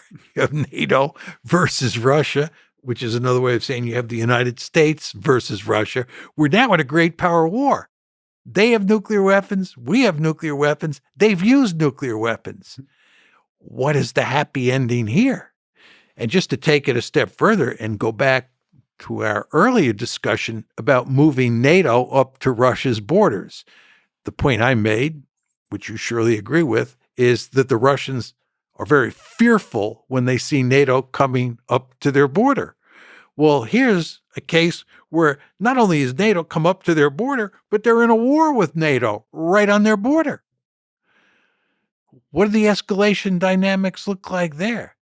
You know what the answer is? Who knows? That should scare the living bejesus out of you, right? And some of it could be, like you mentioned, unintended. There could be unintended consequences. There could be a Russian missile misses and hits Poland. No, These kinds of things that just escalate misunderstandings, miscommunications. Even nuclear weapon could be, boy, it could have been planned to go location X and it went to a location Y that ended up actually killing a very large number of people. I mean, just that the escalation that happens there just happens in a matter of minutes, and the only way to stop that is communication between leaders, and that to me is a big argument for ongoing communication.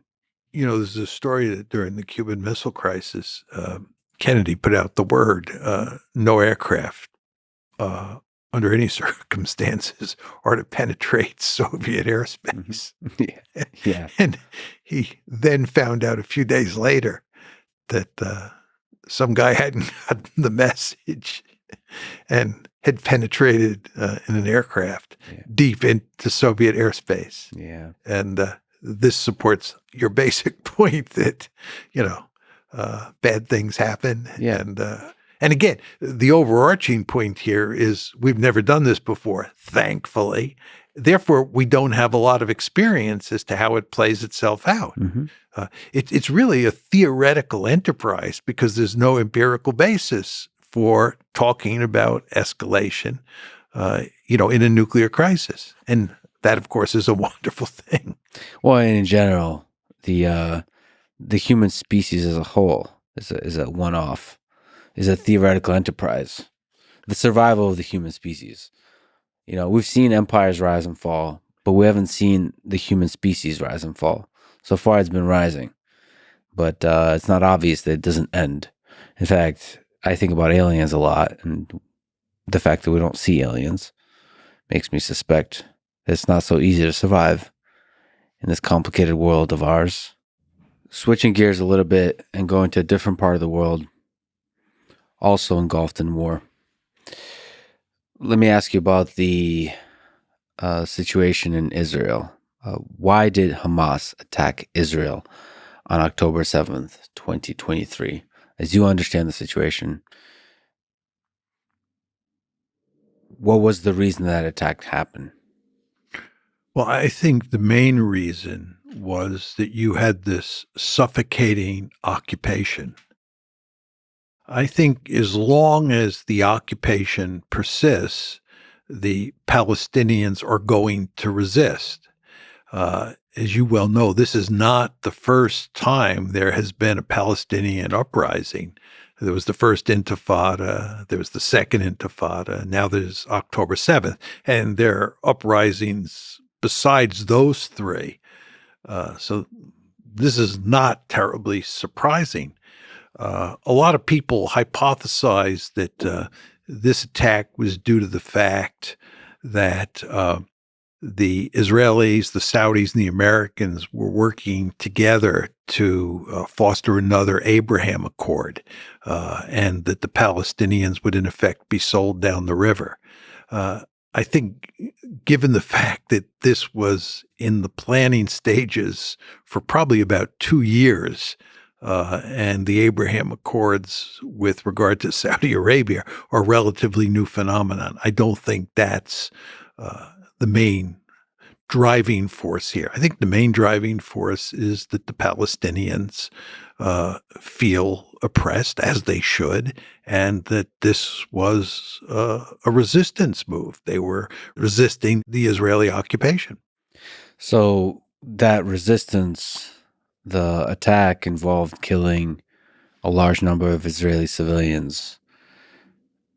There's many questions to ask there, but one is, do you think Hamas fully understood what the retaliation will involve from Israel into Gaza?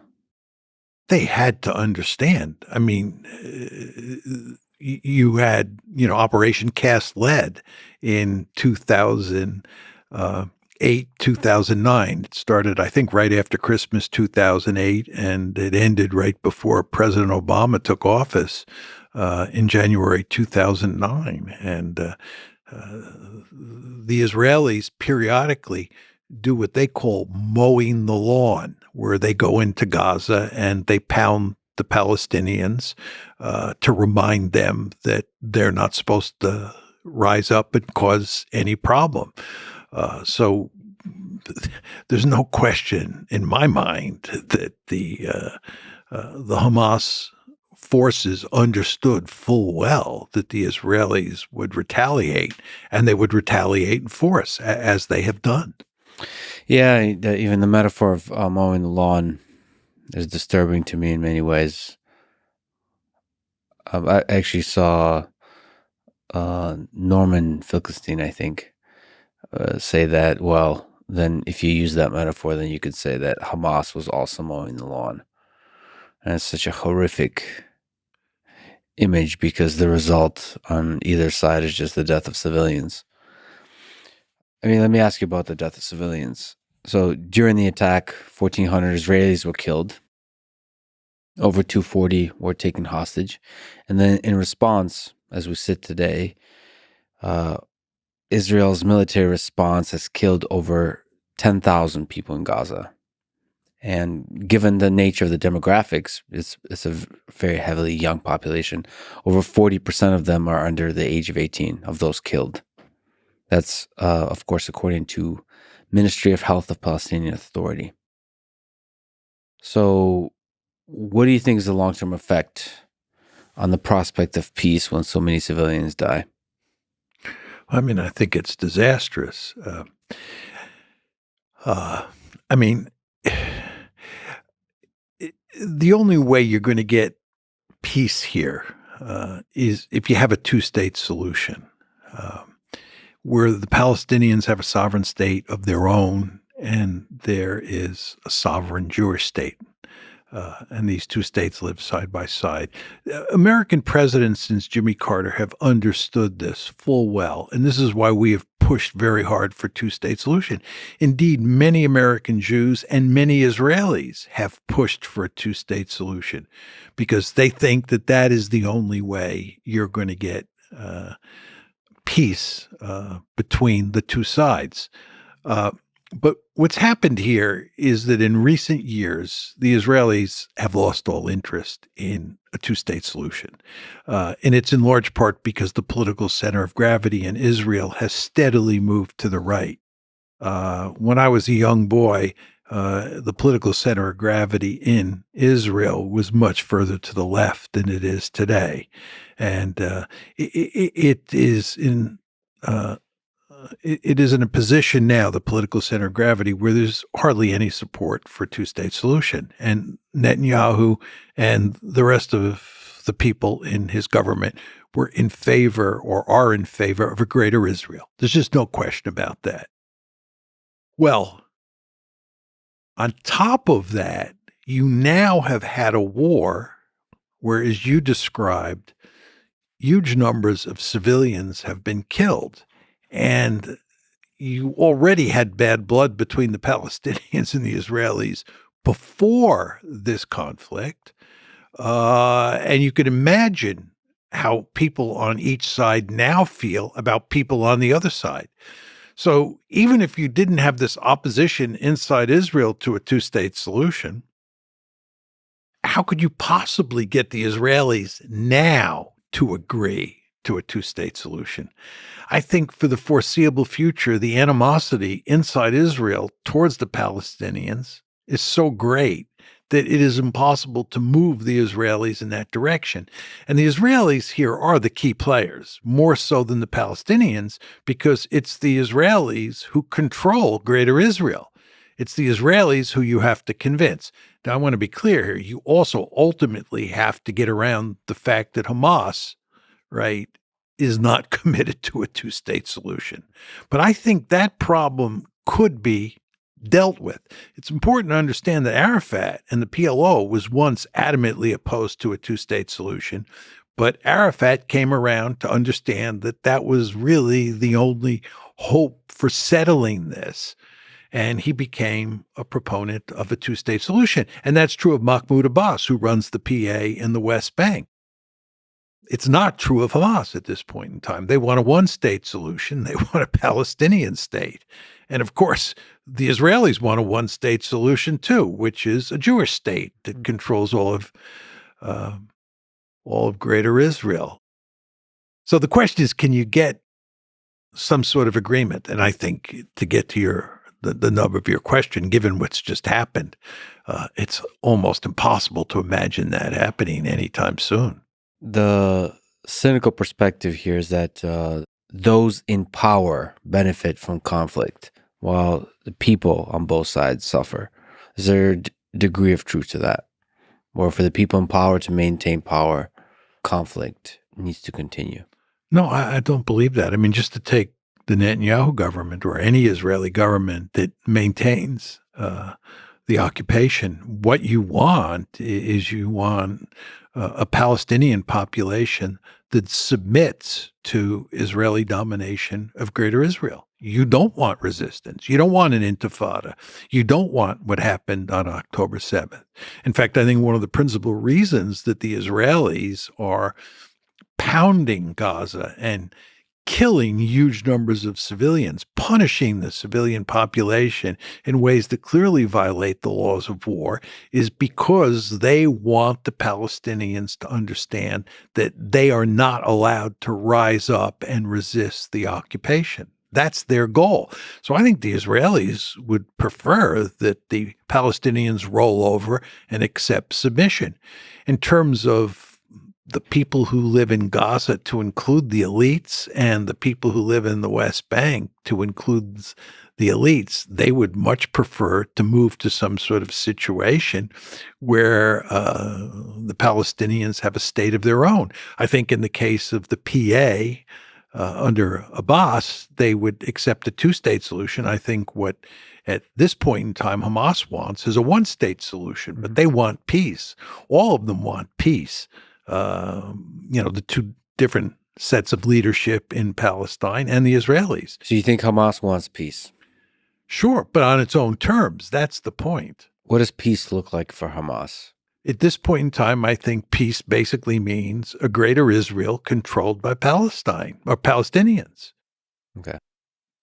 So essentially, I mean, it's the whole land is called Palestine and there's no Israel. I think at this point in time, that's their principal goal. I do believe, and there have been hints over time, Jimmy Carter has said this, that Hamas can be convinced that a two-state solution, assuming that the Palestinians get a viable state of their own, that Hamas would buy into that. Can we say that with a high degree of certainty? No. But I think the Israelis should have pursued that possibility. They should have worked with Abbas. They should have worked with Hamas to do everything they can to facilitate a two-state solution, because I think ultimately that's in Israel's interest. Now, the Israeli government and most Israelis at this point in time, I believe, don't agree with that. What do you think of Israel starting the ground invasion of Gaza recently on October 27th? the question is, should they continue until they have finally defeated Hamas? There are all sorts of reports in the media, including in the Israeli media, that they're not going to be allowed by the United States to continue this offensive for much more than a few weeks. Um, the Israelis have been saying it's going to take, in the best of all possible worlds, a number of months, if not a year, to finish off Hamas. Well, it doesn't look like they're going to have enough time to do that. I doubt whether they can finish off Hamas even if they're given the time. I think they're going to run into fierce resistance. And when they run into fierce resistance and large numbers of Israelis going to start to die, they'll lose their appetite for this. And the Israelis, surely know at this point in time that even if they finish off Hamas, even if I'm wrong and they're able to finish off Hamas, another group is going to rise up to resist the occupation. The idea that you can use what Zeev Jabotinsky called the Iron Wall to beat the Palestinians into submission is delusional. It's just not going to happen. The Palestinians want a state of their own. They don't want to live under occupation. And there's no military solution for Israel here. There has to be a political solution. And the only viable political solution is a two-state solution. I mean, you can't go to democracy. You can't go to a situation where you give the Palestinians equal rights inside a greater Israel, in large part because there are now as many Palestinians as there are Israeli Jews. And over time, the balance, the demographic balance, shifts against the Israeli Jews and in favor of the Palestinians, in which case you'll end up with a Palestinian state in greater Israel. So, democracy for all doesn't work. The Israelis, I believe, are quite interested in ethnic cleansing. I think they saw this this recent set of events as an opportunity to cleanse Gaza, but that's not going to happen. The Jordanians and the Egyptians have made it clear that that's not happening. The United States has now made it clear that that's not happening. And the Palestinians will not leave. They'll die in place. So ethnic cleansing doesn't work. So you're really left with two alternatives, a two-state solution or a greater Israel that is effectively an apartheid state. I mean, that's what the occupation has led to. And all sorts of people have been predicting this for a long, long time. And you've now reached the point, here in the United States, if you say that Israel is an apartheid state, that's going to get you into all sorts of trouble. But the fact is that Human Rights Watch, Amnesty International, and B'Tselem, which is the leading Israeli human rights group, all three of those institutions or organizations have issued detailed reports making the case that Israel is an apartheid state. Furthermore, if you read the Israeli media, right, all sorts of Israelis, including Israeli leaders, refer to Israel as an apartheid state. It's not that unusual to hear that term used in Israel. This is disastrous for Israel, in my opinion. And Steve Walt and I said this, by the way, when we wrote the Israel Lobby, that Israel is an apartheid state, which is equivalent to Israel as an occupier, is not good for Israel. And that brings us back to the two-state solution. But as you and I were talking about a few minutes ago, it's hard to see how you get a two-state solution. And the end result of this conversation is utter despair. Because the path to a two-state solution is blocked by the amount of hate that's created by civilian deaths. Well, that plus the fact that the Israeli government is filled with people who have no interest in a two-state solution. They're ideologically deeply committed to a greater Israel. They want all the land between the Jordan River and the Mediterranean Sea to be part of a Jewish state. They're just ideologically committed to that. And And of course, as we were talking about before with regard to Hamas, Hamas wants everything between the river and the sea to be a Palestinian state. And, when you have two sides with those kinds of views, right, you're in deep trouble because there's little room for compromise. So what you have to do to get this to work is you have to convince the Israelis that it's in their interest to have a two-state solution. And you've already taken care of the PA on this front, the Palestinian Authority, but you've got to convince Hamas that its maximalist goals are not going to work, and it's in its interest to follow in the footsteps of Arafat and accept a two-state solution. But even if you do that at this point, let's say that there's a lot of willingness intellectually on both sides to do that. The problem is that the hatred that has been fueled by this this ongoing conflict is so great that it's just hard to imagine how you can make a two-state solution work at this juncture. That's why I've sort of taken to saying, and I hope I'm wrong here, that on the two-state solution, that boat has sailed. It's just it's no longer possible. Well, again, I believe in leadership, and there's other parties at play here, other nations, Jordan, Saudi Arabia, other players in the Middle East that can help. That can help through a normalization of relationships and these kinds of things. There's always hope, like you said, slither of hope. Slither of hope. I think human civilization progresses forward by taking advantage of all the slithers it can get. Let me ask you about, you mentioned the Israel lobby. You wrote a book, probably your most controversial book on the topic. Not probably. Clearly the most controversial book I ever wrote. So you've criticized the Israel lobby in the United States for influencing U.S. policy in the Middle East. Can you explain what the Israel lobby is, their influence, and your criticism over the past, let's say, a couple decades? Well, the argument that Steve Walt and I made, actually, we wrote an article first, and which appeared in the London Review of Books, and then we wrote the book itself. Our argument is that the lobby is a loose coalition of individuals and organizations that push American policy in a pro-Israel direction.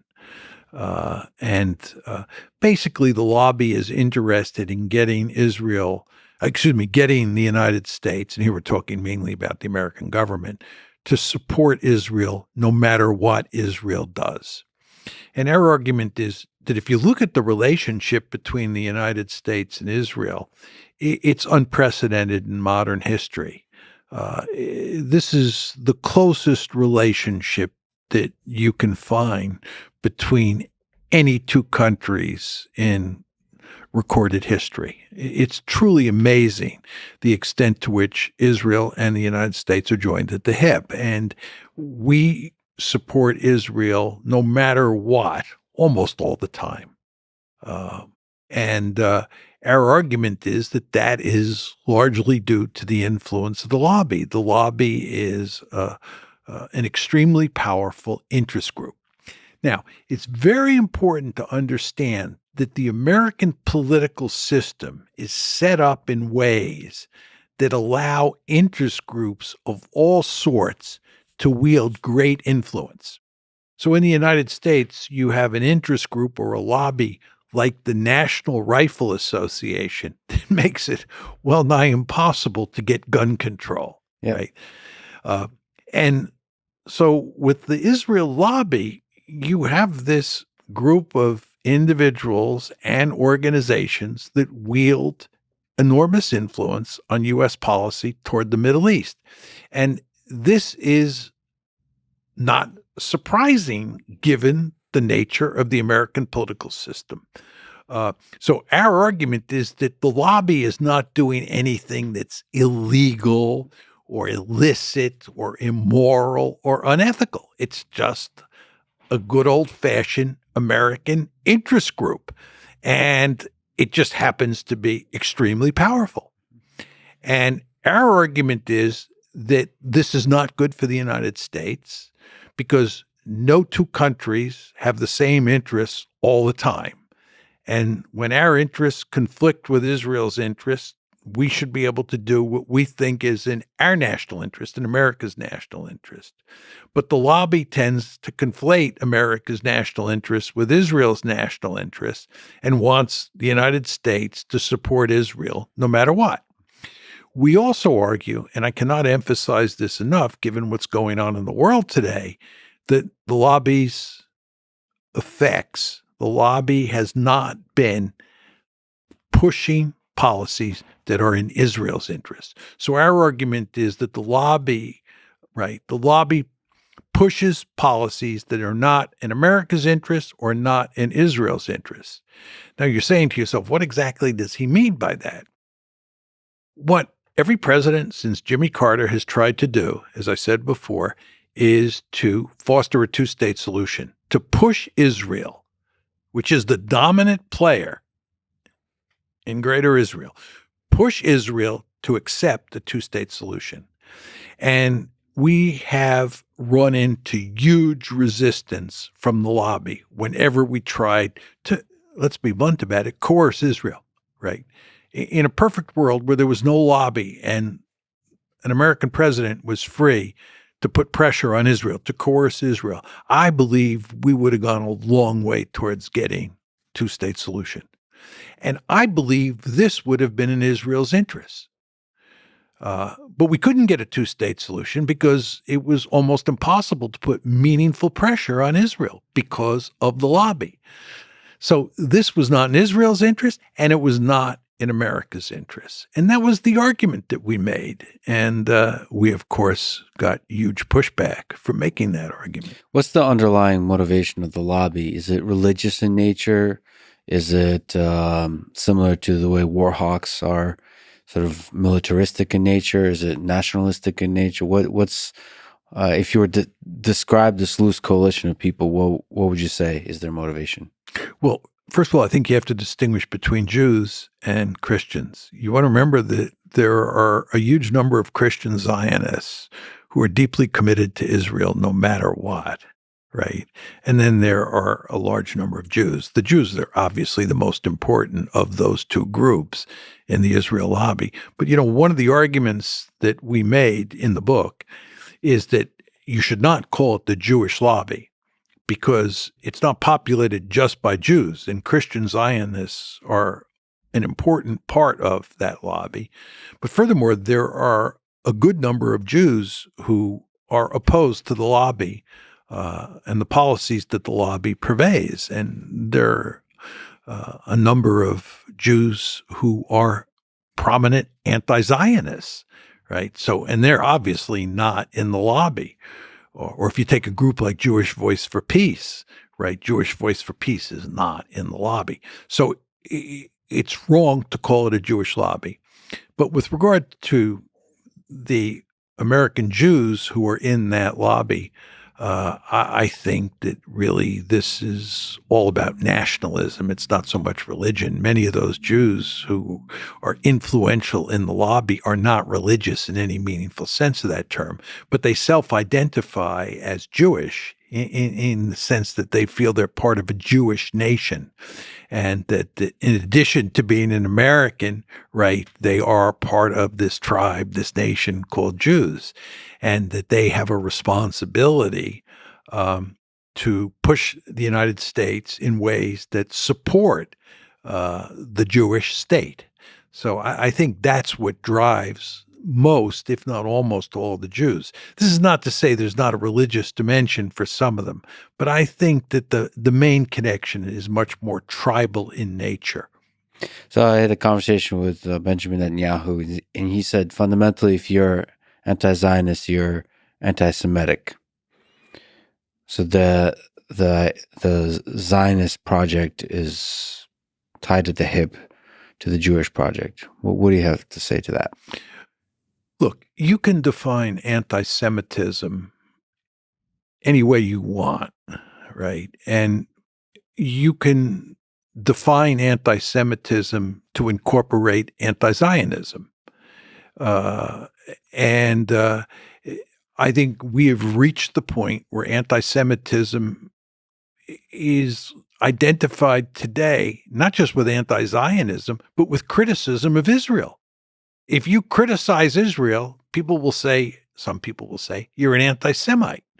And if that's your definition of anti-Semitism, it's taken an important term and stretched it to the point where it's meaningless, right? So when Steve and I wrote the book, wrote the article and then wrote the book, all sorts of people said that we were anti-Semites. This is a ludicrous charge, but what they meant was you're criticizing the lobby, you're criticizing Israel, and therefore you're an anti-Semite. Okay, if that's what an anti-Semite is, somebody who criticizes Israel, probably half the Jewish community, if not more in the United States, is anti-Semitic. And of course, you get into all these crazy games where people are calling Jews self-hating Jews and anti-Semites because they're critical of Israel. But even people who are anti-Zionist, I don't think they're anti-Semitic at all. You can argue they're misguided. That's fine. But many of these people are Jewish and proud of the fact that they're Jewish. They just don't believe that nationalism and Jewish nationalism is a force that should be applauded. And you want to understand that in the American context, there is a rich tradition of anti-Zionism, right? And these were not people who were anti-Semites, if you go back to the 30s, 40s, 50s. And the same thing was even true in Europe. There were all sorts of European Jews who were opposed to Zionism. Were they anti-Semites? I don't think so. But we've gotten to the point now where people are so interested in stopping any criticism of Israel that they wield this weapon of calling people anti-Semites so loosely that the term has kind of lost meaning. So I think Netanyahu is wrong-headed to equate anti-Zionism with anti-Semitism. Alan Dershowitz was one of the people that called you specifically anti-Semitic. So just looking at the space of discourse, how do you... Where's the slither of hope for healthy discourse about U.S. relationships with Israel between you and Alan Dershowitz and others like him? Well, I think until there is a settlement of the Israeli-Palestinian conflict, there's no hope of putting an end to this nonsense, right? So these are just uses of terms to kind of cheat your way through the discourse. It's shortcut. It's to silence people, right? It's very, very important to understand that one of the lobby's principal goals is to make sure we don't have an open discourse, a freewheeling discourse about Israel, because they understand, people in the lobby understand that if you have an open discourse, Israel will end up looking very bad. Right? You don't want to talk about the occupation. You don't want to talk about how Israel was created. Right? All these subjects are ones that will cause problems for Israel. See, just to go to the present crisis, okay?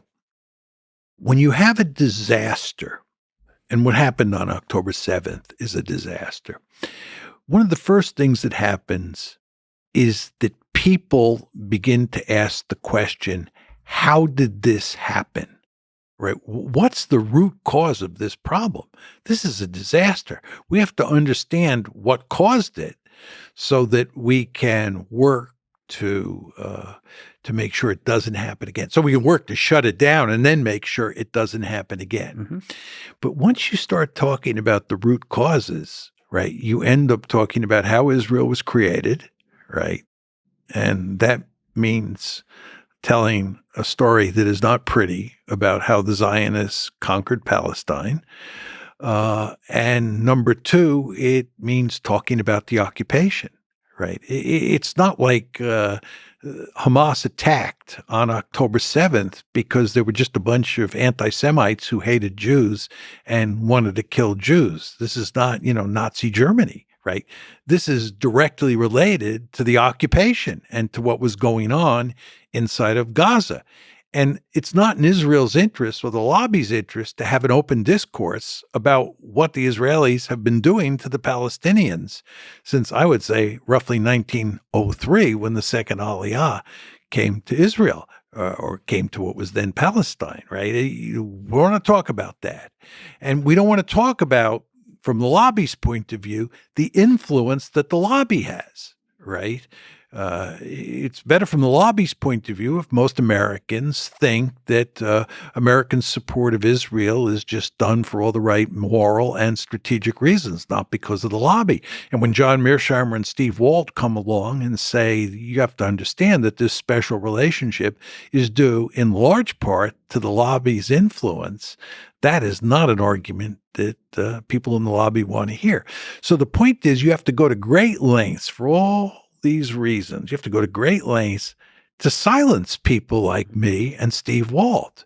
And one of the ways to do that is to call us anti-Semites. I think the chapter or the section of the book where we talk about this charge of anti-Semitism is called The Great Silencer. That's what we call the charge of anti-Semitism, the Great Silencer. Who wants to be called an anti-Semite, especially in the wake of the Holocaust? Do I want to be called an anti-Semite? Oh my God, no. So it's very effective. But, it is important to talk about these issues, in my humble opinion. And I think if we had talked about these issues way back when, it would have gone a long way towards, maybe getting a two-state solution, which I think was the best alternative here. It's complicated, and I wonder if you can comment on the complexity of this, because criticizing Israel and, criticizing the lobby can, for a lot of people, be a dog whistle for sort of anti-Semitic conspiracy theories that, this idea that Jews run everything, run the world, or this kind of cabal. And, it's also very true that people who are legitimately anti-Semitic are also critics of Israel in the same kind of way. And so it's such a complicated landscape in which to have discussions because, even people like David Duke, who are, racist, don't sound racist on the surface. Well, I haven't listened to him enough, but there's dog whistles. It's a complicated space in which to have discussions because I wonder if you can sort of speak to that. Because there's this silencing effect of calling everybody anti-Semitic, but it's also true that there is anti-Semitism in the world. Like, there is a sizable population of people that hate Jews. There's probably a sizable population of people who hate Muslims too. But, a lot of hate out there. A lot of hate out there. But the hatred of Jews has like a long history. And so you have Rolling Stones have a set of great hits. And there's just a set of great hits of the ways conspiracy theories that you can make up about the Jews that are used as part of the hatred. So there's nice templates for that. And I just wonder if you can comment on operating as a historian, as an analyst, as a strategic thinker in this kind of space. Yeah, we obviously, when we wrote the article, which we did before the book, gave the subject a great deal of thought. I mean, what you say just now is music to our ears. I'm talking about me and Steve. I think that, your point about dog whistles is correct. Look, we went to great lengths to make it clear that this is not a cabal. It's not a conspiracy. And in fact, in a very important way, the lobby operates out in the open, right? They brag about their power, right? And this was true before we wrote the article, right? And we said in the article and the book, and you heard me say it here. First of all, it's not a Jewish lobby, right? Um, Secondly, it's not a cabal, right? It's an American interest group. And And the American system is designed such that interest groups are perfectly legal and some of them are super effective. exactly, I mean, you hit the nail right on the head. That's exactly right. And, and there was nothing that we said that was anti-Semitic by any reasonable definition of that term. And, huge numbers of Jews have known me and Steve over the years, and nobody ever said that we were anti-Semitic before March 2006 when the article appeared, because we're not anti-Semitic. But look, you've got this interest group, right, that has a significant influence on American policy and on Israeli policy. And you want to talk about it. It's just important to talk about it. It's important for Jews, right, in the United States, for Jews in Israel, to talk about this. The idea that you want to silence critics is not a smart way to go about doing business, in my opinion. If we were wrong, if Steve and I were so wrong and our arguments were so foul, they could have easily exposed those arguments. They could have gone into combat with us in terms of the marketplace of ideas and easily knocked us down. The problem was that our arguments were quite powerful. And instead of engaging us and defeating our arguments, they wanted to silence us. And this is not good, right? It's not good for Israel. It's not good for the United States. And I would argue in the end, if anything, it's going to foster anti-Semitism. I think you don't want to run around telling people that they can't talk about Israel without being called an anti-Semite. It's just it's not healthy in terms of the issue that you're raising, right? But I still agree with you that it is a tricky issue. I don't want to make light of that. I know that there's this piece of literature out there called the Protocols of the Elders of Zion. And I fully understand that if you're not careful, you can come close to writing volume 2 of the protocol. But I don't believe that we wrote anything that was even close to that. And again, I think that a healthy debate on the issues that we were raising would have been not only in America's interest, but it would have been in Israel's interest. Yeah, I mean, underneath it all is just, I wonder why there's so much hate against groups, why it's such a sticky way of thinking. Not just tribalism, like proud of your country and kind of hating another country, but really deeply hating, like hating in a way where it's part of your identity kind of hate. Well, just to make a general point on this issue, in our conversation here today, you often talk about individual leaders, and the word individual often pops up in your vocabulary. Yes. I believe that we are ultimately social animals before we are individuals. I believe we're born into tribes, we're heavily socialized, and that we carve out space for our individualism. But we are part of tribes or social groups or nations, call them what you want, ethnic groups, religious groups. But the fact is that these tribes often crash into each other. And when they crash into each other, they end up hating each other. If you go to a place like Bosnia, right, the Croats and the Serbs, oh my God, and then throw in the Bosniaks, which is the term for Bosnian Muslims, and, Muslims, Croats, Serbs, and the tribes, hate each other. And in a funny way, that hatred almost never goes away. And I guess there are some exceptions to that. If you look at the Germans after World War II, they've gone a long way towards reducing, I wouldn't want to say completely eliminating, but reducing a lot of the hatred that existed between Germans and their neighbors. But that's really kind of an anomalous case. I mean, you go around East Asia today and the hatred of Japan in a place like China, the hatred of Japan in a place like Korea, just not to be underestimated. And but I think a lot of it just has to do with the fact that you're dealing with social groups that have crashed into each other at one point or another. And there are those lingering effects.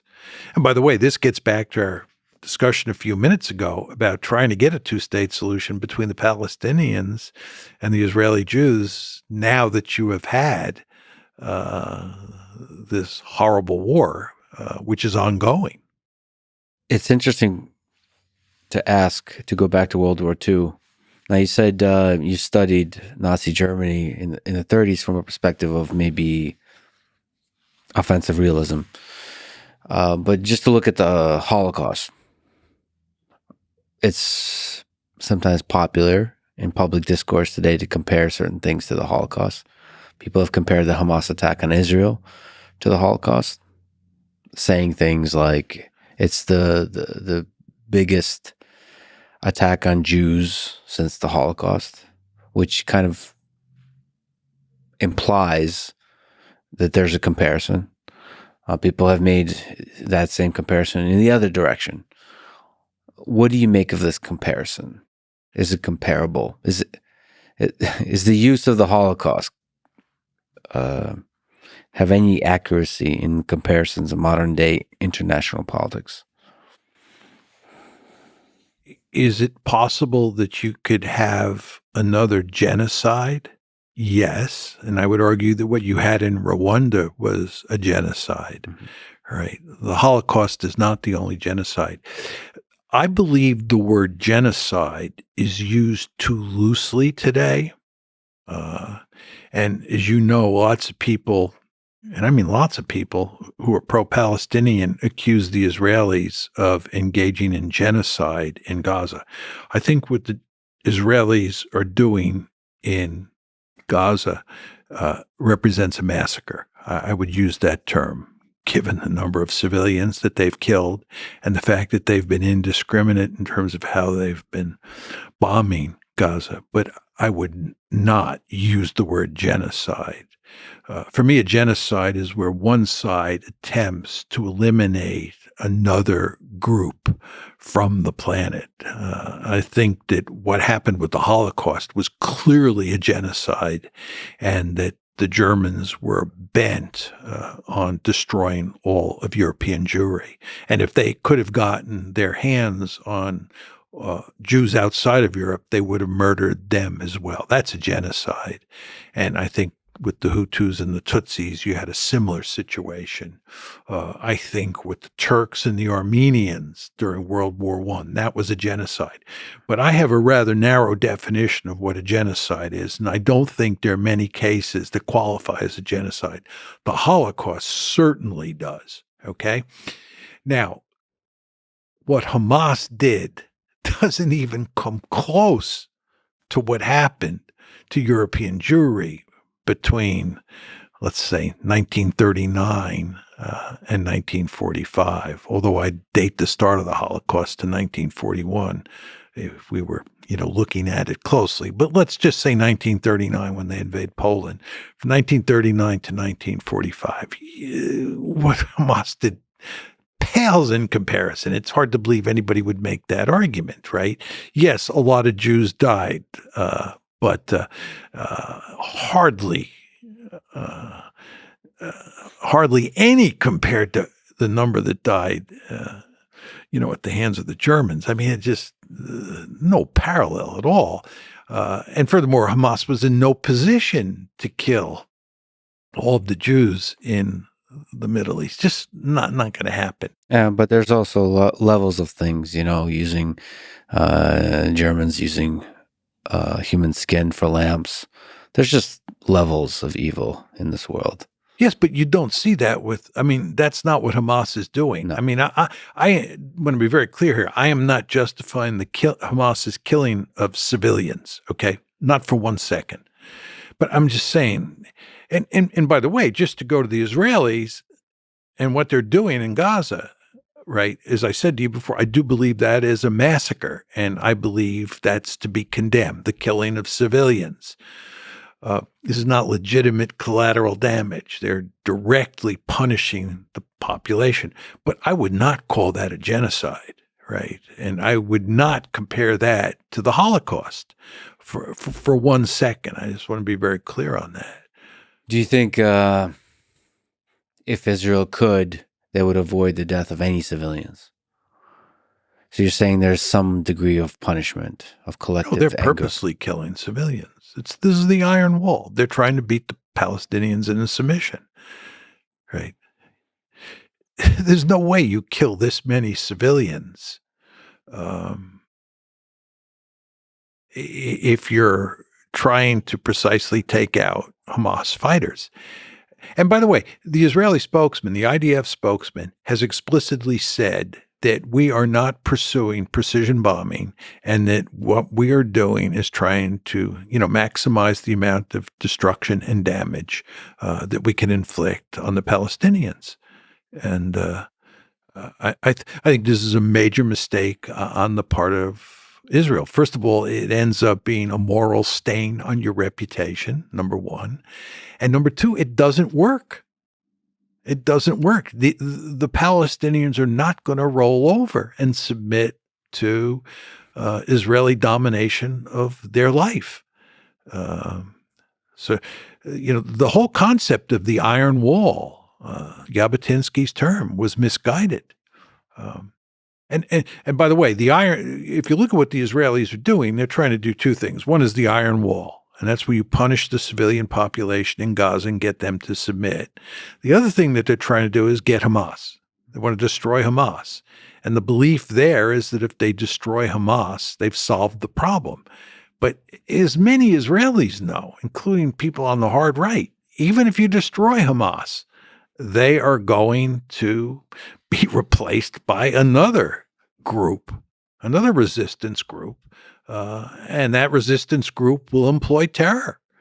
Yeah, I think you've said that other terrorist organizations have used the situation in Palestine as a kind of a recruitment mechanism for a long time. Osama bin Laden made it clear that this was one of his principal reasons for attacking the United States, right? And the United States attacked back and got us into a 20-year war that cost the lives of millions of people, not American, but human beings. Yeah. And engaged in torture. And torture. Yeah. No, I think if you look at how we reacted to 9/11 and how the Israelis are reacting to what happened on October 7th, there's quite a bit of similarity in that both sides, the Israeli side and the American side, are enraged, right? And they lash out and they go on a rampage. And the end result is not good. Is there capacity within Israel or within the United States after 9/11 to do something approximating turn the other cheek of understanding the root of terror is hate and fighting that hate with, not to sound naive, but compassion? Well, I don't think in either case you're going to turn the other cheek. I think what I mean by that is some limited, powerful military response, but very limited. Yeah, coupled with a smart political strategy. Political strategy, diplomacy. Yeah, that's what they should have done. Yeah. Right. But is there capacity for that? Or from your offensive realism perspective, it's just the odds are really low? No, from my offensive realist perspective or my realist perspective, that's what you should do, right? My view is states are rational actors. They should be cunning, right? They should think about the strategic situation they're in and choose the appropriate response. And what happens, and this is why my theory is not always correct, is that sometimes states are not rational and they misbehave. I would argue in the Israeli case that it would have been good after October 7th or starting on October 7th if the United States had tried to hold the Israelis back and countenanced a more moderate response, a more take some time just to think about how to deal with this problem instead of lashing out. I think, given what happened to the Israelis, given how shocked they were, given the level of fear, given the level of rage, they were going to lash out. And I don't believe that was in their interest. I think it would have made sense to think about it and to think about a smarter strategy than they're now employing. And I think, the Americans blew it. The Americans gave them a bear hug and a green light and said, we'll give you all the weaponry you need and go out and do it. And I don't think that was the smart thing to do. Look, in the wake of October 7th, the Israelis had no good strategy. Right. It's not like there's a magic formula that they just didn't see. And we should have told them what the magic formula was. Right. That's not true. They were, in a sense, caught between a rock and a hard place in terms of what to do. But there's smarter things and dumber things. And I think the Israelis lashed out in ways that are counterproductive. I think, going on a rampage and, killing huge numbers of civilians it's obviously morally wrong, but it's also just not in their strategic interest, right? I mean, because it's not going to buy them anything, right? And in fact, it's going to cost them, right? Because people all over the planet are turning against Israel. I saw, an Israeli think tank today that has been tracking protests around the world, gave some figures for what it looked like between October 7th and October 13th in terms of the number of protests around the world that were pro-Israel versus pro-Palestine. And then it looked at the numbers from October 13th up to the present. And I think the numbers were 69% were pro-Palestinian in the first 6 days after October 7th, 69%. And I think 31%, take these numbers with a grain of salt, 31% were pro-Israel. So I think it was 69 and 31. Since then, since October 13th, if you look at the number of protests around the world, 95% have been pro-Palestinian and 5% have been pro-Israel.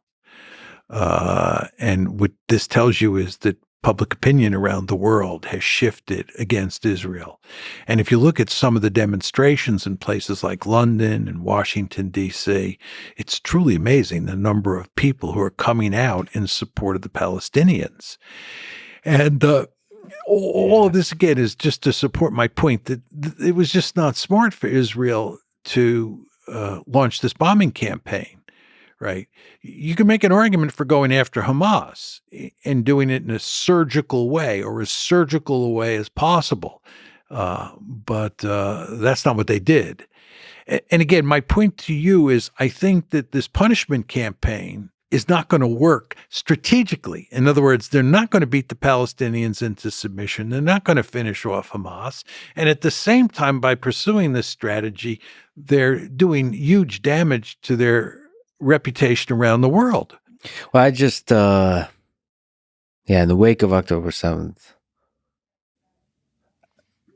given the geopolitical context, I think there's a lot of leverage to be the great ethical superpower that demonstrate power without killing any civilians and use that leverage, diplomatic leverage, to push forward something like Abrahamic Accords with more nations, with Saudi Arabia, push for peace aggressively, peace agreements, this kind of stuff, economic relationships, all of this kind of stuff, and thereby pressure the Palestinian Authority, towards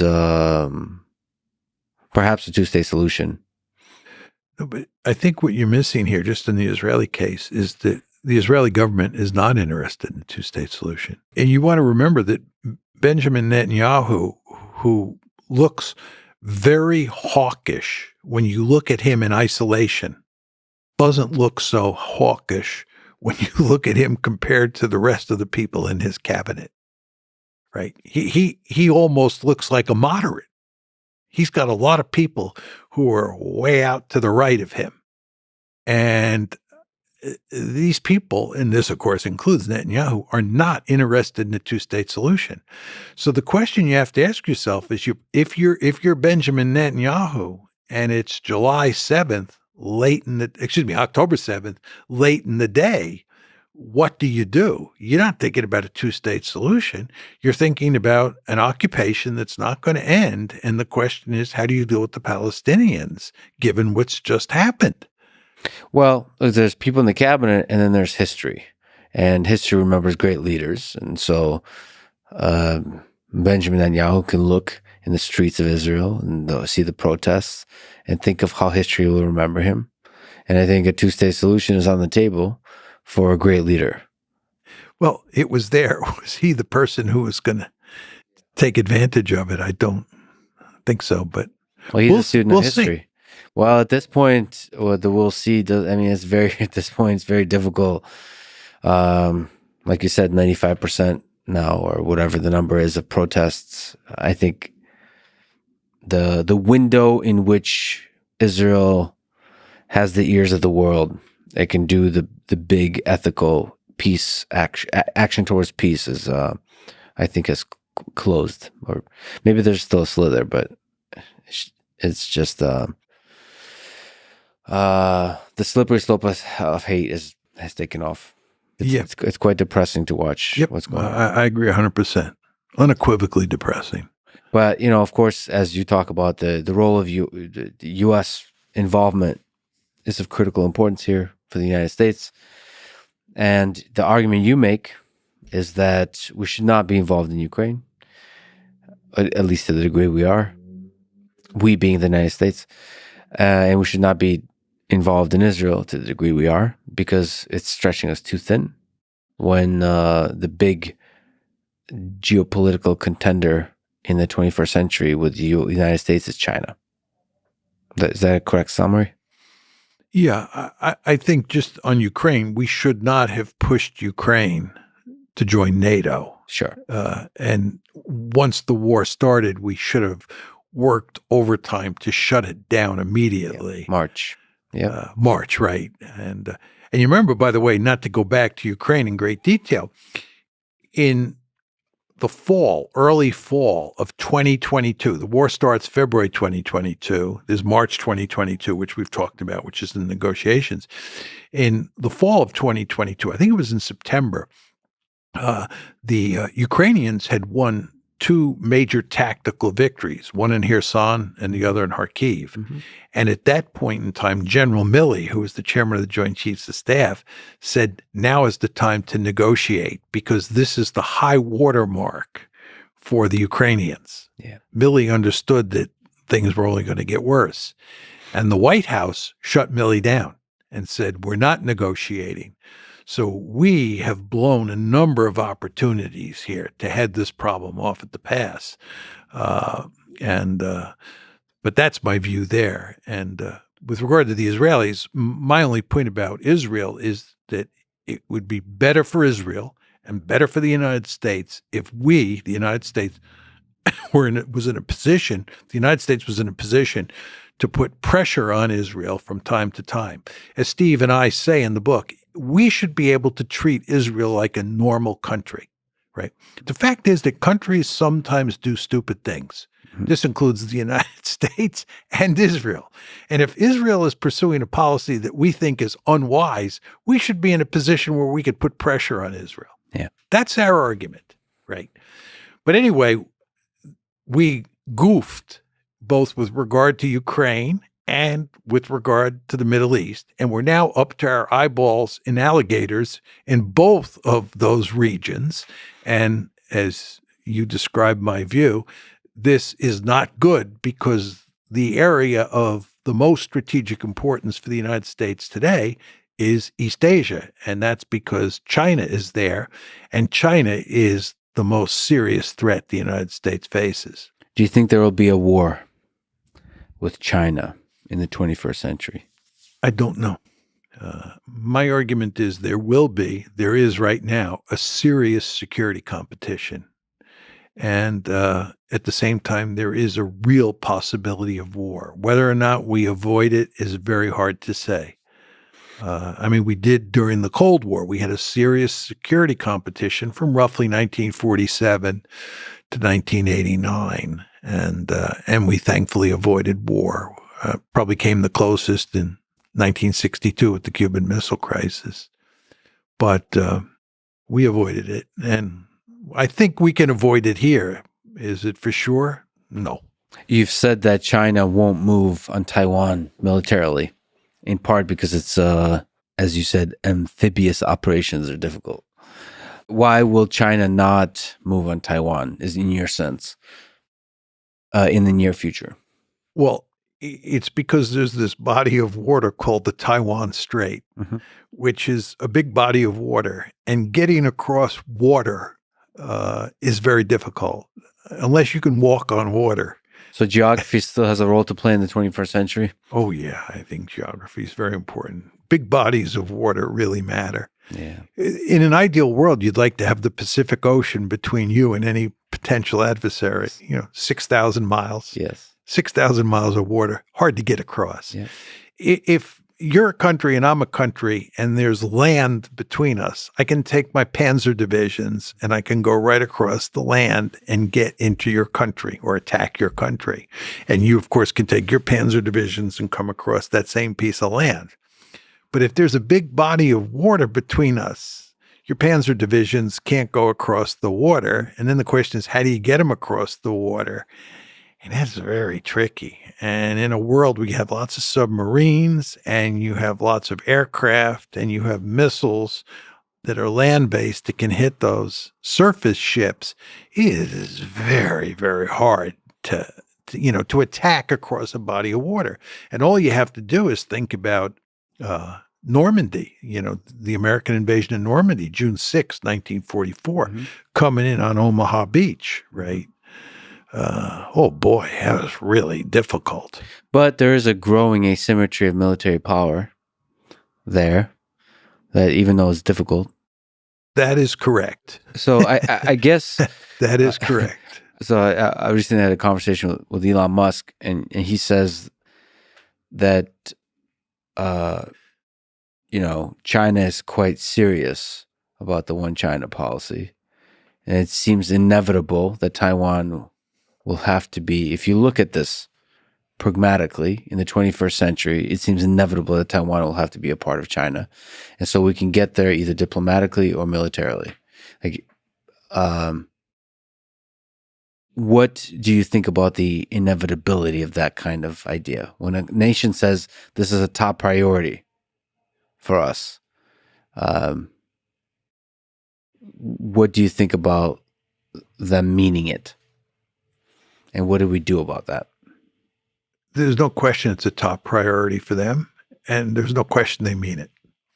But it's also a top priority for us not to let them take Taiwan. Why exactly? Because it's an important strategic asset. Many people will say it's because Taiwan's a democracy, but that doesn't matter that much. It's because of two strategic reasons. The first is that if we were to let Taiwan go, it would have hugely negative consequences for our alliance structure in East Asia. To contain China, we need allies. We have an alliance structure. And our allies, Japanese, South Koreans, Filipinos, Australians, they're all counting on us to be there for them. And if we say we're not going to defend Taiwan, the Chinese attack, they're going to say, I bet if the Chinese attack us, the Americans won't be there for us. So it would have a damaging effect on our alliance structure, which we cannot afford, because containing China is a wicked problem. It's a powerful state. You were getting to this before when you talked about China versus Taiwan. So that's the first reason. Second reason is you want to bottle up the Chinese Navy and the Chinese Air Force inside the first island chain. You don't want to let them get out into the Pacific. You don't want them dominating the waters of East Asia. You want to bottle them up again inside the first island chain. And you can only do that if you control Taiwan. If you don't control Taiwan, they get out into the Philippine Sea, into the Pacific and the Western Pacific, and cause all sorts of problems. Well, you saying all that, you've also said the century of humiliation. Japan and the United States are a source of that humiliation for China. Don't you think they see the other side of that?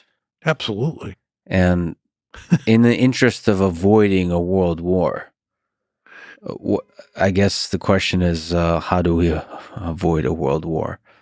It doesn't seem like the military involvement in the conflict between China and Taiwan is the way. Well, I don't want... There's no good answers here. I'm just saying. There are no good... which is the less bad option.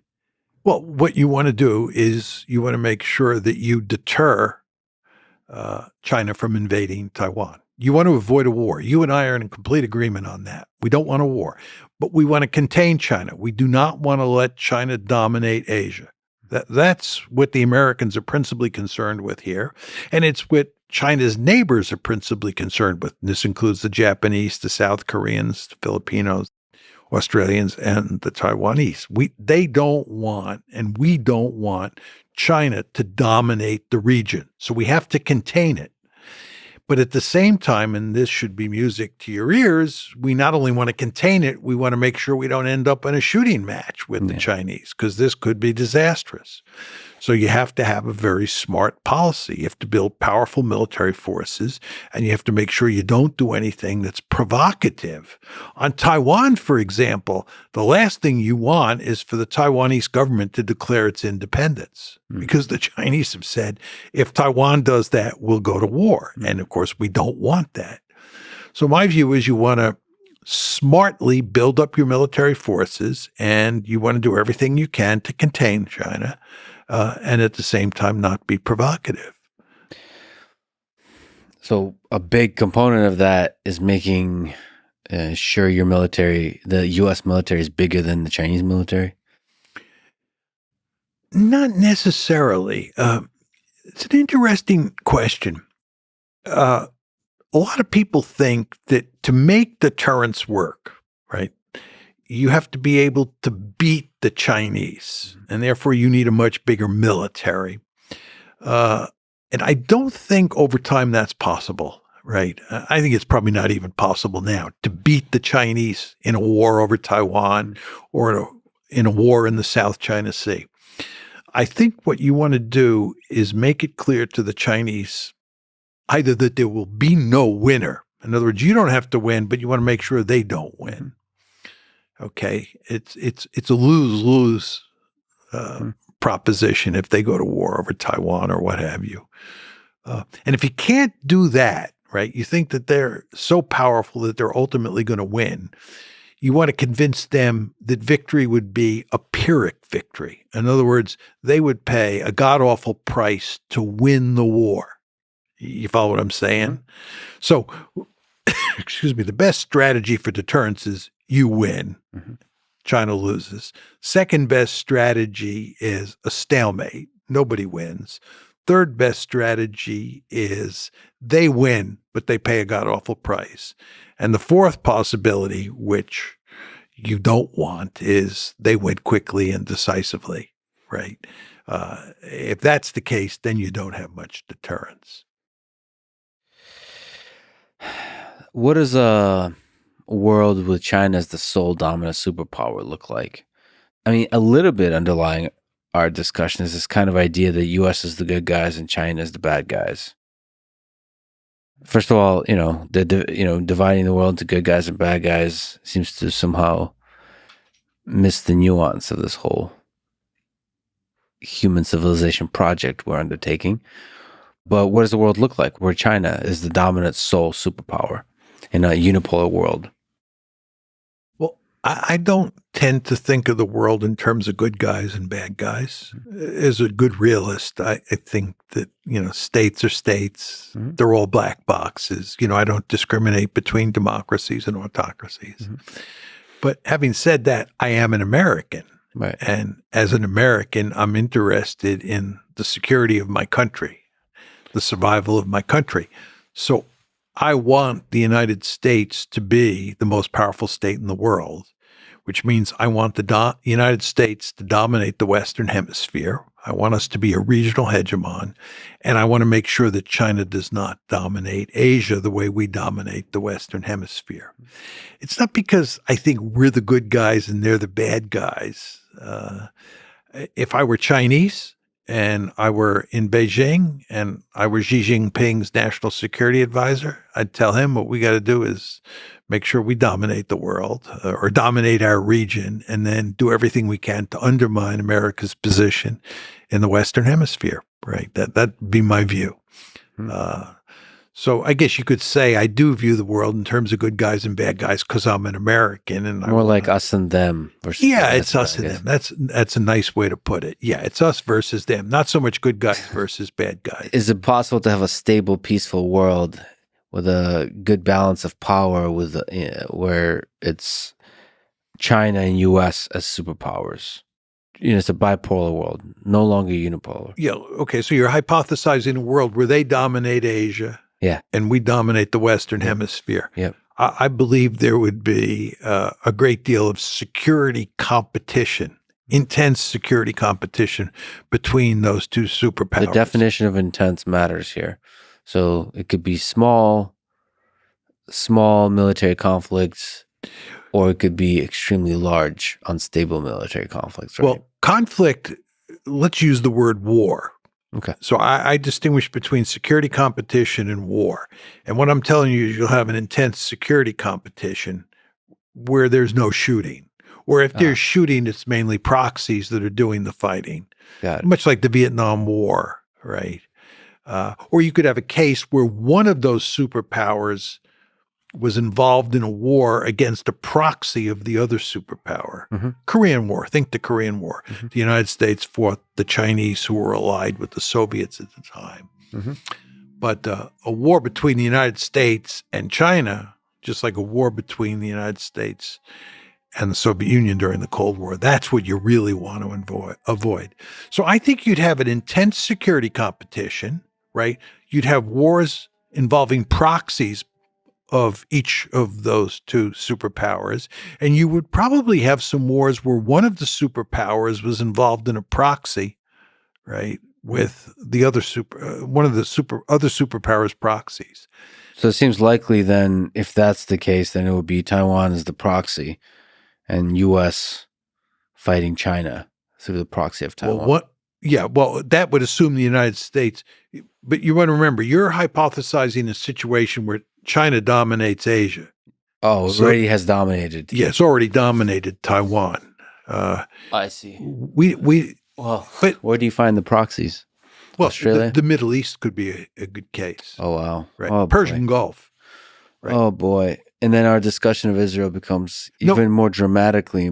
Yeah, well, Israel gets involved. I think in this scenario, if you're talking about a U.S.-China competition, right, and you're talking about the Middle East, I think it's the Gulf. It's the Saudis, the Iranians, the Iraqis. It's the oil. Don't you think it could be Israel versus Iran with some very 1984 kind of dramatic partnership of Iran, Russia, and China versus the United States, Europe, and Israel? I think that's possible. Yeah, Oh, I think that's possible. Yeah. Now that I hadn't thought about it until you said it, but yeah, I think that is possible. Isn't that terrifying? Yeah. Well, that, in your scenario where China already dominates Asia and we dominate the Western Hemisphere, I think you start talking about where the most likely places that the United States and China go head to head or fight through proxies. I think it is the Gulf or the Middle East. And the scenario that you posit. I mean, one question I have, I don't know about you, But for me, unlike with the Soviet Union, and I know I was born there, but even outside of that, the cultural gap, the loss in translation, the communication gap between China and the United States seems to be much greater than that of what was the former Soviet Union and the United States. I see two cultures intermingling and communicating as one of the ways to de-escalate future conflict. It's an interesting question. I mean, at a sort of an abstract theoretical level, my argument is that great powers act according to realist dictates, and they understand those realist dictates, and that can lead to cooperation or it can lead to war. It depends. I would say just in the case of the Soviets, a lot of people describe the Cold War as an ideological competition above all else. It was communism versus liberal democracy or communism versus liberal capitalism, whatever. I actually don't believe that. I believe the Soviets were realists to the core. I believe Stalin was a realist par excellence. And that ideology did not matter much in Stalin's foreign policy. And I believe if you look at Soviet foreign policy after World War II, throughout the Cold War, they were realists to the core. And I think in those days, the Americans were realists, right? A lot of liberal ideology floating around out there, but the Americans were realists. And I think one of the reasons you avoided a shooting match between the United States and the Soviet Union from 47 to 89 was because both sides, I think, understood basic balance of power logic. U.S.-China competition is somewhat different. First of all, the Chinese are realists to the core. I've spent a lot of time in China. I basically have rock and roll. I'm basically a rock and roll star in China. The Chinese... You're kind of a big deal in China. I love it. the Chinese are my kind of people. Yeah. They're realists, right? They speak my language. Yeah.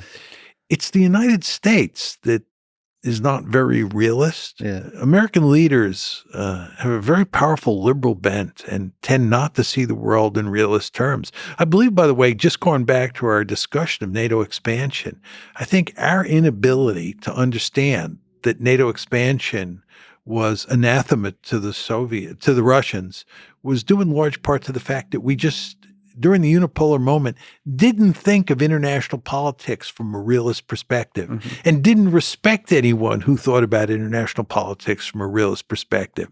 If those various American administrations, starting with the Clinton administration, had put their realist hat on, they would have understood that NATO expansion into Ukraine was not a good idea. But we had this thoroughly liberal view of the world that dominated our thinking. And it's gone away somewhat since we've moved into multipolarity, but not completely. And this makes me a little nervous, right, to pick up on your point. I mean, the United States is thinking about the world in ways that are somewhat different than the Chinese, who are realists par excellence. So that's fascinating. So the Chinese are pragmatic about thinking of the world in as a competition of military powers, all the ways in which you described the realist perspective. So that's a hopeful thing, right? If we can achieve stability and a balance of powers through that military competition. Yeah, I actually think that's right. I think if the United States, just let me talk a little bit about the United States to get at the issue you're raising. If the United States pursues a smart containment strategy, given what you just said and I said about the Chinese, I think we will avoid war. The problem with the Americans is it's not just the liberalism. It's the possibility that we will pursue a rollback policy. In other words, during the Cold War, we pursued containment. It was whenever anybody talked about American grand strategy towards the Soviet Union, it was containment, containment, containment. We now know from the historical record that the United States was not only pursuing containment, it was pursuing rollback. We were trying to roll back Soviet power. Mhm. To put it bluntly, we were trying to wreck the Soviet Union. Okay. And I would not be surprised moving forward with regard to China if the United States pursues a serious rollback policy. And So you're saying throughout history, United States was always doing that. Always. Well, where's that from? Why can't we respect the power of other nations? because they may be a threat to us. We Well, I mean, you don't look, you don't respect the power of other nations. You fear the power of other nations. well, fear and respect the next door neighbors, depending on the neighborhood you're living in. But I just mean it could be very counterproductive to try, because if you can empathize with if you assume they're rational actors, you trying to roll back will create, would lean into the uncertainty of potential conflict. So you want to avoid the uncertainty of potential conflict. Caution, right? Well, yes and no. Look, your point is you want to empathize. You want to be able to put yourself in Yes. the shoes of the other side. Yes. I agree 100% with that, right? It's very important if you're a first-class strategist to be able to do that. But at the same time, there is this competition for power taking place. And what you want to do is maximize how much power you have relative to the other side. Mm-hmm. And the other side wants to maximize how much power it has relative to you. Mm-hmm. So you have this competition for power, right? That's taking place all the time. And that's taking place at the same time you want to have empathy, or you want to be able to put yourself in the shoes of the other side. Mm-hmm. So those two things kind of go together. Right. It just feels less threatening to build up your thing versus try to hurt the other person's thing, the other group's thing. Right. But if you build up your own power, you are building up your capability to hurt the other side. Right. But I guess you don't rattle the saber. Just work on manufacturing sabers. Well, that I agree with. I think that, the United States, wants to make sure it has a big stick in East Asia for purposes of containing China and avoiding a war, right? Again, I want to be clear. I'm not advocating that we start World War III. Mm-hmm. But the point is you want to have a big stick, mm-hmm. and you want to make sure that you don't overstep your bounds in terms of using that big stick. This is the danger with rollback. Mm-hmm. Right? That you get too aggressive and you precipitate a war, right? And you also just have to be very careful what you say. And to go back to your favorite argument, you want to be able to have empathy or put yourself in the shoes of the other side. Because if you do something, you want to think smartly about what that other side, how that other side is going to see your action and how they're going to react, mm-hmm. right? And mostly focus on the carrots. Have a giant stick laying around, but never mention it. Just focus on the carrots. Well, occasionally you have to mention the stick, right? No, everyone knows the stick is there. There is some truth in that, right? I mean, yeah. But, and words matter a lot. It feels, this our current President Biden is meeting with Xi Jinping, and I think the words exchanged there are really important. I have a notion that leaders can stop wars just as much as they can start wars. Well, leaders matter. There's no question about that. No question. But just on rhetoric, you want to remember that Putin has, on more than one occasion, very subtly rattled the nuclear sword. Oh, yeah. And it has been very effective.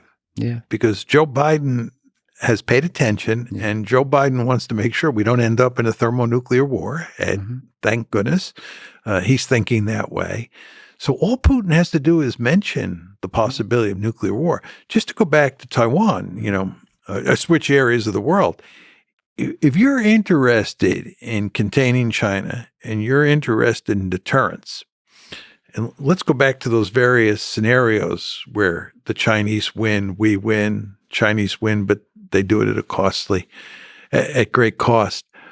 One could argue that discussion that I laid out before didn't take into account nuclear weapons. Mm-hmm. And all President Biden or any of his successors has to do is just very subtly rattle mm-hmm. Or employ the nuclear threat, mm-hmm. and just sort of remind the Chinese that, Mhm. you start a war over Taiwan, it could easily escalate into a nuclear war. You want to understand, we both have nuclear weapons. And if either one of us is put into a desperate situation, we may turn to those nuclear weapons. And oh, by the way, Xi Jinping, you want to understand that we're out here in the water and using nuclear weapons in the water, it's not the same as using nuclear weapons on land. So we may very well use them. I'm not saying we will. But anyway, a little saber rattling, Yeah. right? Let me just zoom out on human history. What makes empires collapse and what makes them last when they do? When you look at human history in your sense, thinking about the United States perhaps as an empire, I don't view the United States as an empire. what's the difference? So to you, empire is a thing that seeks expansion constantly. Yeah, I think it's a country that incorporates different regions or areas around the world into sort of a giant sphere of influence without incorporating those territories actually into the state itself. Mhm. So you had this thing called the British Empire, and it controlled areas like India, uh, North America, uh, and Kenya, just to pick a couple instances at different points. Singapore would be another example. Australia would be another example.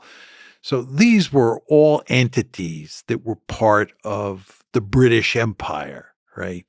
And the United States has taken a stab at empire after the Spanish American War, for example, with regard to the Philippines and Cuba and Puerto Rico. But we never got serious about it. There's never been an American empire. This is not to say the United States is not an incredibly powerful country that goes all around the world building military bases and stationing troops here, there, and everywhere. But we're not running an empire the way the British Empire was run or the French Empire. So the question for me is, why did those empires go away? Why did the British Empire go away? If you ever look at a map of the world in 1922, after World War I, it's truly amazing how much of that map is controlled by Britain, right? They had a huge empire, and it disappeared. Probably by far the biggest in terms of area empire in human history. I think so. I think that's right. It almost has to be. Yeah, right. It's crazy. Crazy, yeah. And then no longer is the case. Yeah. Now, I want to be clear. The Americans have wielded maybe even greater influence than Britain did when it had its empire, but I don't believe we have an empire that bears any resemblance to the British Empire. Mm-hmm. So the question is, what happened to that British Empire? What happened to the French Empire? What happened to the Belgian Empire? What happened to the Dutch Empire? These were countries that had colonies all over the planet. The Dutch East Indies, right? Vietnam was, French Indochina. Where did those empires go? Two factors finished them off. Number one, nationalism. Nationalism became a very powerful force in the 19th century. It began to rear its head in the late 18th century. And it became a very powerful force in the 19th and certainly in the 20th. Can you explain nationalism here? Nationalism is the idea that these different nations that were part of the empire, like the Kenyans, wanted their own state, nation state. Mm-hmm. This is my point about the Palestinians, right? Mm-hmm. This is Palestinian nationalism. What is Zionism? Zionism is Jewish nationalism. Mm-hmm. Jewish nationalism. Think of Theodor Herzl's famous book. It's called The Jewish State. Nation state. Think of the word nation state. That embodies nationalism, nation state, Jewish state. Palestinians want their own state, two-state solution, right? Mm-hmm. Can't beat the Palestinians into submission, right? The Indians wanted their own state. The Pakistanis wanted their own state. The Kenyans wanted their own state. Singapore wanted its own state. Oh, the Americans wanted their own state. This is called the American Revolution, yep. Right? So that's the first reason, nationalism, that these empires disappeared. The second reason is that from a cost-benefit analysis, they no longer made any sense. And it was the coming of the Industrial Revolution. Once the Industrial Revolution comes, an empire is basically an albatross around your neck. I would argue that the British Empire was an albatross around Britain's neck in most of the 20th century. Some of my friends disagree with that and think there were all sorts of benefits from the British Empire. But you want to remember that in the 20th century, the three countries that really were powerful were the United States, Germany, and the Soviet Union. Those were the big three. Did any of them have an empire? No. That's a good card. In the industrial world, yes, you don't need, an empire, right? What you need is a powerful manufacturing base. Well, the cost-benefit analysis is different before the Industrial Revolution. There's been many empires. There's no question that empires came and went, right? I mean, yes. Right. And all you have to do is just look at the British and the French in the 7 Years' War, 1756 to 1763. Mm-hmm. The British win, they get Canada, right? And that's why, Quebec, Montreal, all these big French-speaking areas are now part of Canada, right? So borders change, and countries got established, the United States being one. And remember, South America and Central America were once completely dominated by the Spanish, and in the case of Brazil, the Portuguese. But they all, in the 19th century, got their independence, right? And what I'm saying to you is in the 19th and in the 20th century, there were two forces that were really driving the train. One is nationalism, and then the other is the Industrial Revolution, which changes the cost-benefit analysis. Almost too crazy of a question, but if you look, let me calculate. Let's say 500 years from now, and you, John Mearsheimer, somehow travel through time and are at a bookstore looking at the entire history of human civilization in a single book. What role does U.S. play? Like, what's the story of U.S. over the next 100, 200, 300 years? Is it a big role, small role? Well, that's a long time. If you ask me, let's just say the next 100 years. Yeah, that's okay. I think that's still tough. That's still tough. But actually, I think we're in excellent shape. Mm-hmm. And here's the reason. Going back to the beginning of our conversation, you asked me, about power. And I told you the two principal building blocks of power are population size and wealth. Okay? And therefore, you want to look around the world and you want to look at what you think the demographics are of countries like Britain, the United States, Iran, China, Russia, pick your country, moving forward, right? What do the demographics look like? And how wealthy of those are those countries likely to be? What you discover very quickly is that almost every country around the world is depopulating over time, right? Russia's going to be much smaller. China's going to be much smaller 100 years from now than both of those countries are, as best we can tell. The United States, American women are not having lots of babies these days. No question about that.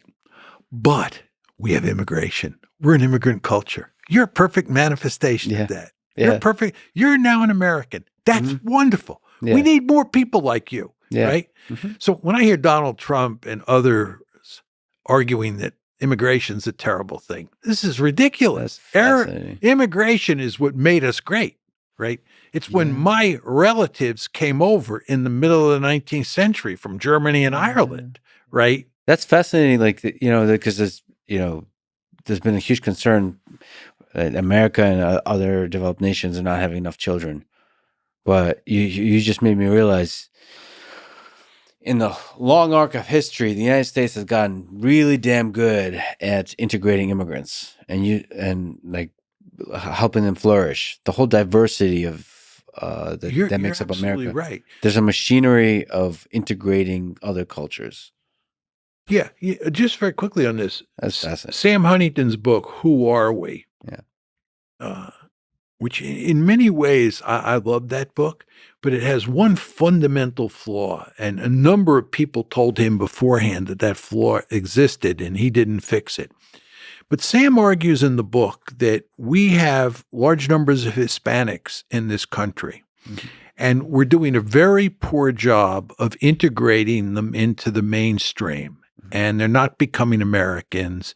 And because many of them are concentrated in the southwest of the United States, unlike other ethnic groups that were spread out all over God's little green acre, right, we're going to have this cohesive group of Spanish-speaking Americans, right, who are going to want to break away. And the United States is no longer going to be, a reasonably coherent nation state.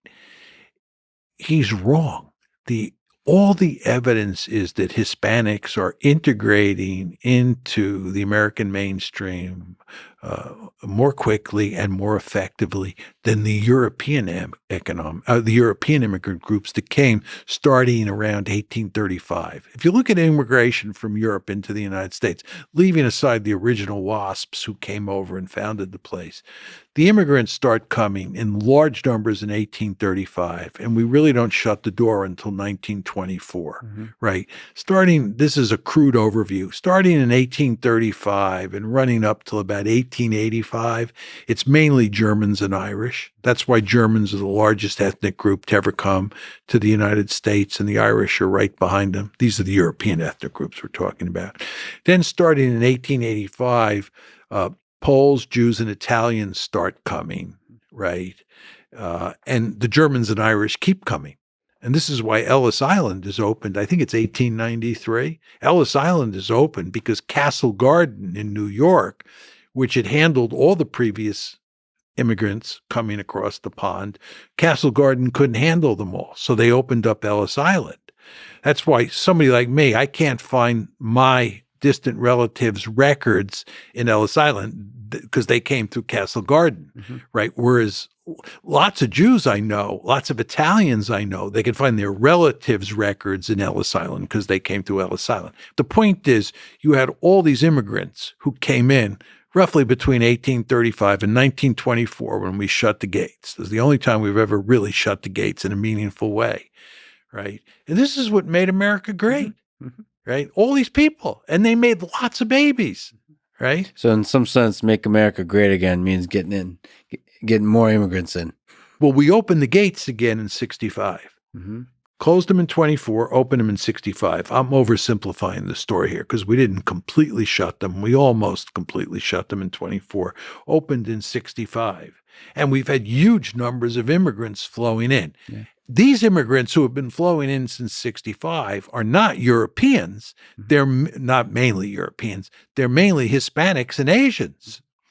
If you look at those Hispanics and Asians, they're integrating into the American mainstream at a much faster and more effective clip than was the case with those immigrants who came in the 19th century and early 20th century. The Irish, oh my God, they were treated horribly. There's a book, a very famous book that's been written called When the Irish Became White. Just think about the title of that book. Yeah. There was discrimination against all these groups, right? And the worst discrimination, of course, was against Chinese Americans, right? But we've gotten much better. And what we should do moving forward is redouble our efforts to integrate immigrants into the American mainstream, Hispanics, Asians of all sorts, because the fact is that America is rapidly reaching the point where it's not going to be an all-white country, right? I have 5 children, and 2 of my children I was a Generation Z, Gen Z. Gen Z is the last majority white generation, right? Subsequent generations are not majority white. So for anybody who's bothered by this, I'm not bothered by that, but for anybody who is bothered by this, they better get used to it because Americans aren't making enough babies that we can continue to grow population-wise in a robust way. So we need immigration, and we're an immigrant culture. And this is a great virtue. It has been a great virtue over time. It should be a source of hope, not worry. That's my view. That's my view. And America, when it works, is a place that is very attractive to immigrants, and immigrants can do very well here. And then the real key moving forward is intermarriage, right? And you have a huge amount of intermarriage, right? Somebody was telling me not too long ago that the highest intermarriage rates in the United States are among Asian women, Asian American women, Asian women, and Anglos, right? And I say, wonderful. Great. Yeah. No, the more love is the fastest way to integrate. Yeah. Well, what you want to do is you want to eliminate difference. Yes. Right. You want to eliminate difference. Right. It's like, people who say I'm an anti-Semite, right? I have two grandsons who Adolf Hitler would have thrown into a gas chamber, one of whose first name is John and middle name is Mearsheimer. Right? Yeah. This is what you want. Yeah. Right? Steve Walt's wife and his two children would have been thrown into a gas chamber by Adolf Hitler. Yeah. Right? This is what you want. You want intermarriage. Now, there are a good number of people in some of those groups, especially among Jews, who don't like intermarriage. Right? Yeah. But they've lost because I haven't looked recently at the data among for intermarriage rates among basically secular Jews, but it used to be around 62%. Large numbers of Jews marry Goyim. And they've lost because of intermarriage. Intermarriage helps fight tribalism, destructive kind of tribalism. Exactly. It's nice. Calling me an anti-Semite? They haven't met my grandsons, my son-in-law, a niece that I have, nephews that I have, brother-in-laws that I have, Jewish, right? Come on. And this gives a really nice, hopeful view of America is the integration of different cultures, different kinds of peoples. That is a unique property of America. Yes. But just to go back to where we started, it was not smooth in the beginning. All things are rough in the beginning. All things are rough in the beginning. What advice would you give to a young person today about how to have a career they can be proud of or a life they can be proud of? Well, I think it's very important to make sure that you do something in life that really interests you. My mother used to use this phrase, floats your boat. You want to do something that floats your boat. Or to use another one of my mother's phrases, you want to do something where you get up out of bed in the morning with a bounce in your step, right? So I think that, if your mother and father want you to be a lawyer and they're pushing you to be a lawyer and you don't want to be a lawyer, you want to be a policeman, be a policeman, right? Don't do what other people want you to do because it's very important to find a job, an occupation that you really love. The second thing I would say, and this has to do with your point about humility. You want to think about the humility hubris index. My friend Steve Van Ever, who teaches at MIT, he and I invented this concept. We call it the hubris humility index. And you want to have a healthy dose of humility, but you also want to have a healthy dose of hubris. You want to think you can change the world. You want to think you can make things better for yourself. You want to take chances. You want to think sometimes that you know better than other people do. Hubris is not a bad thing, but at the same time, you have to have humility. Yeah. You have to understand that a man or a woman has his or her limits. And you want to listen to other people. You want to be a good listener, right? So always remember the importance of the hubris humility index and the importance of having healthy doses of both hubris and humility. Speaking of humility, you're mortal, like all humans are. Do you ponder your mortality? Are you afraid of it? Are you afraid of death?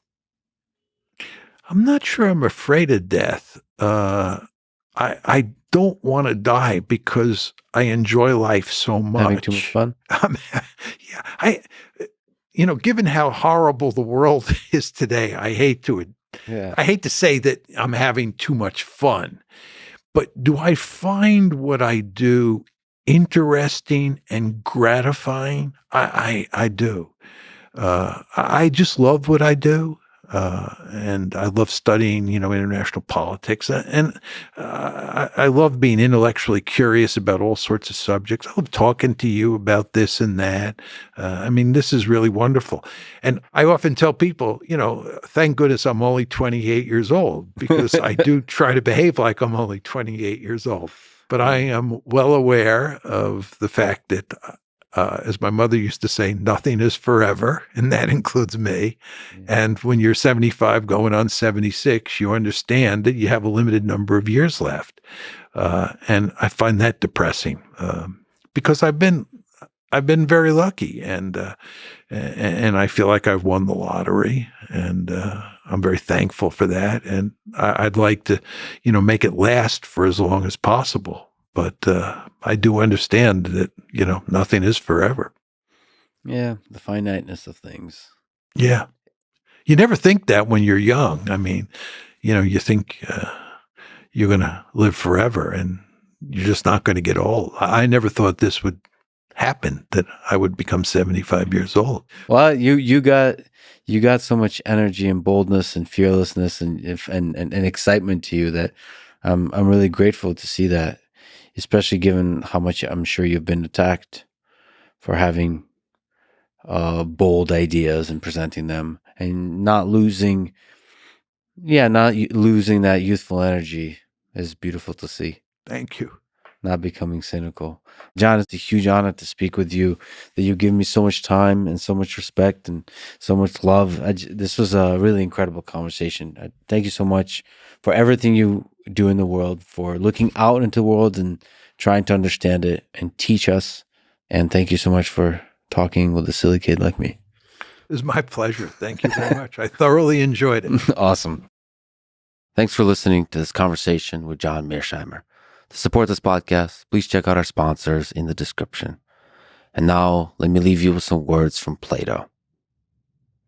Only the dead have seen the end of war.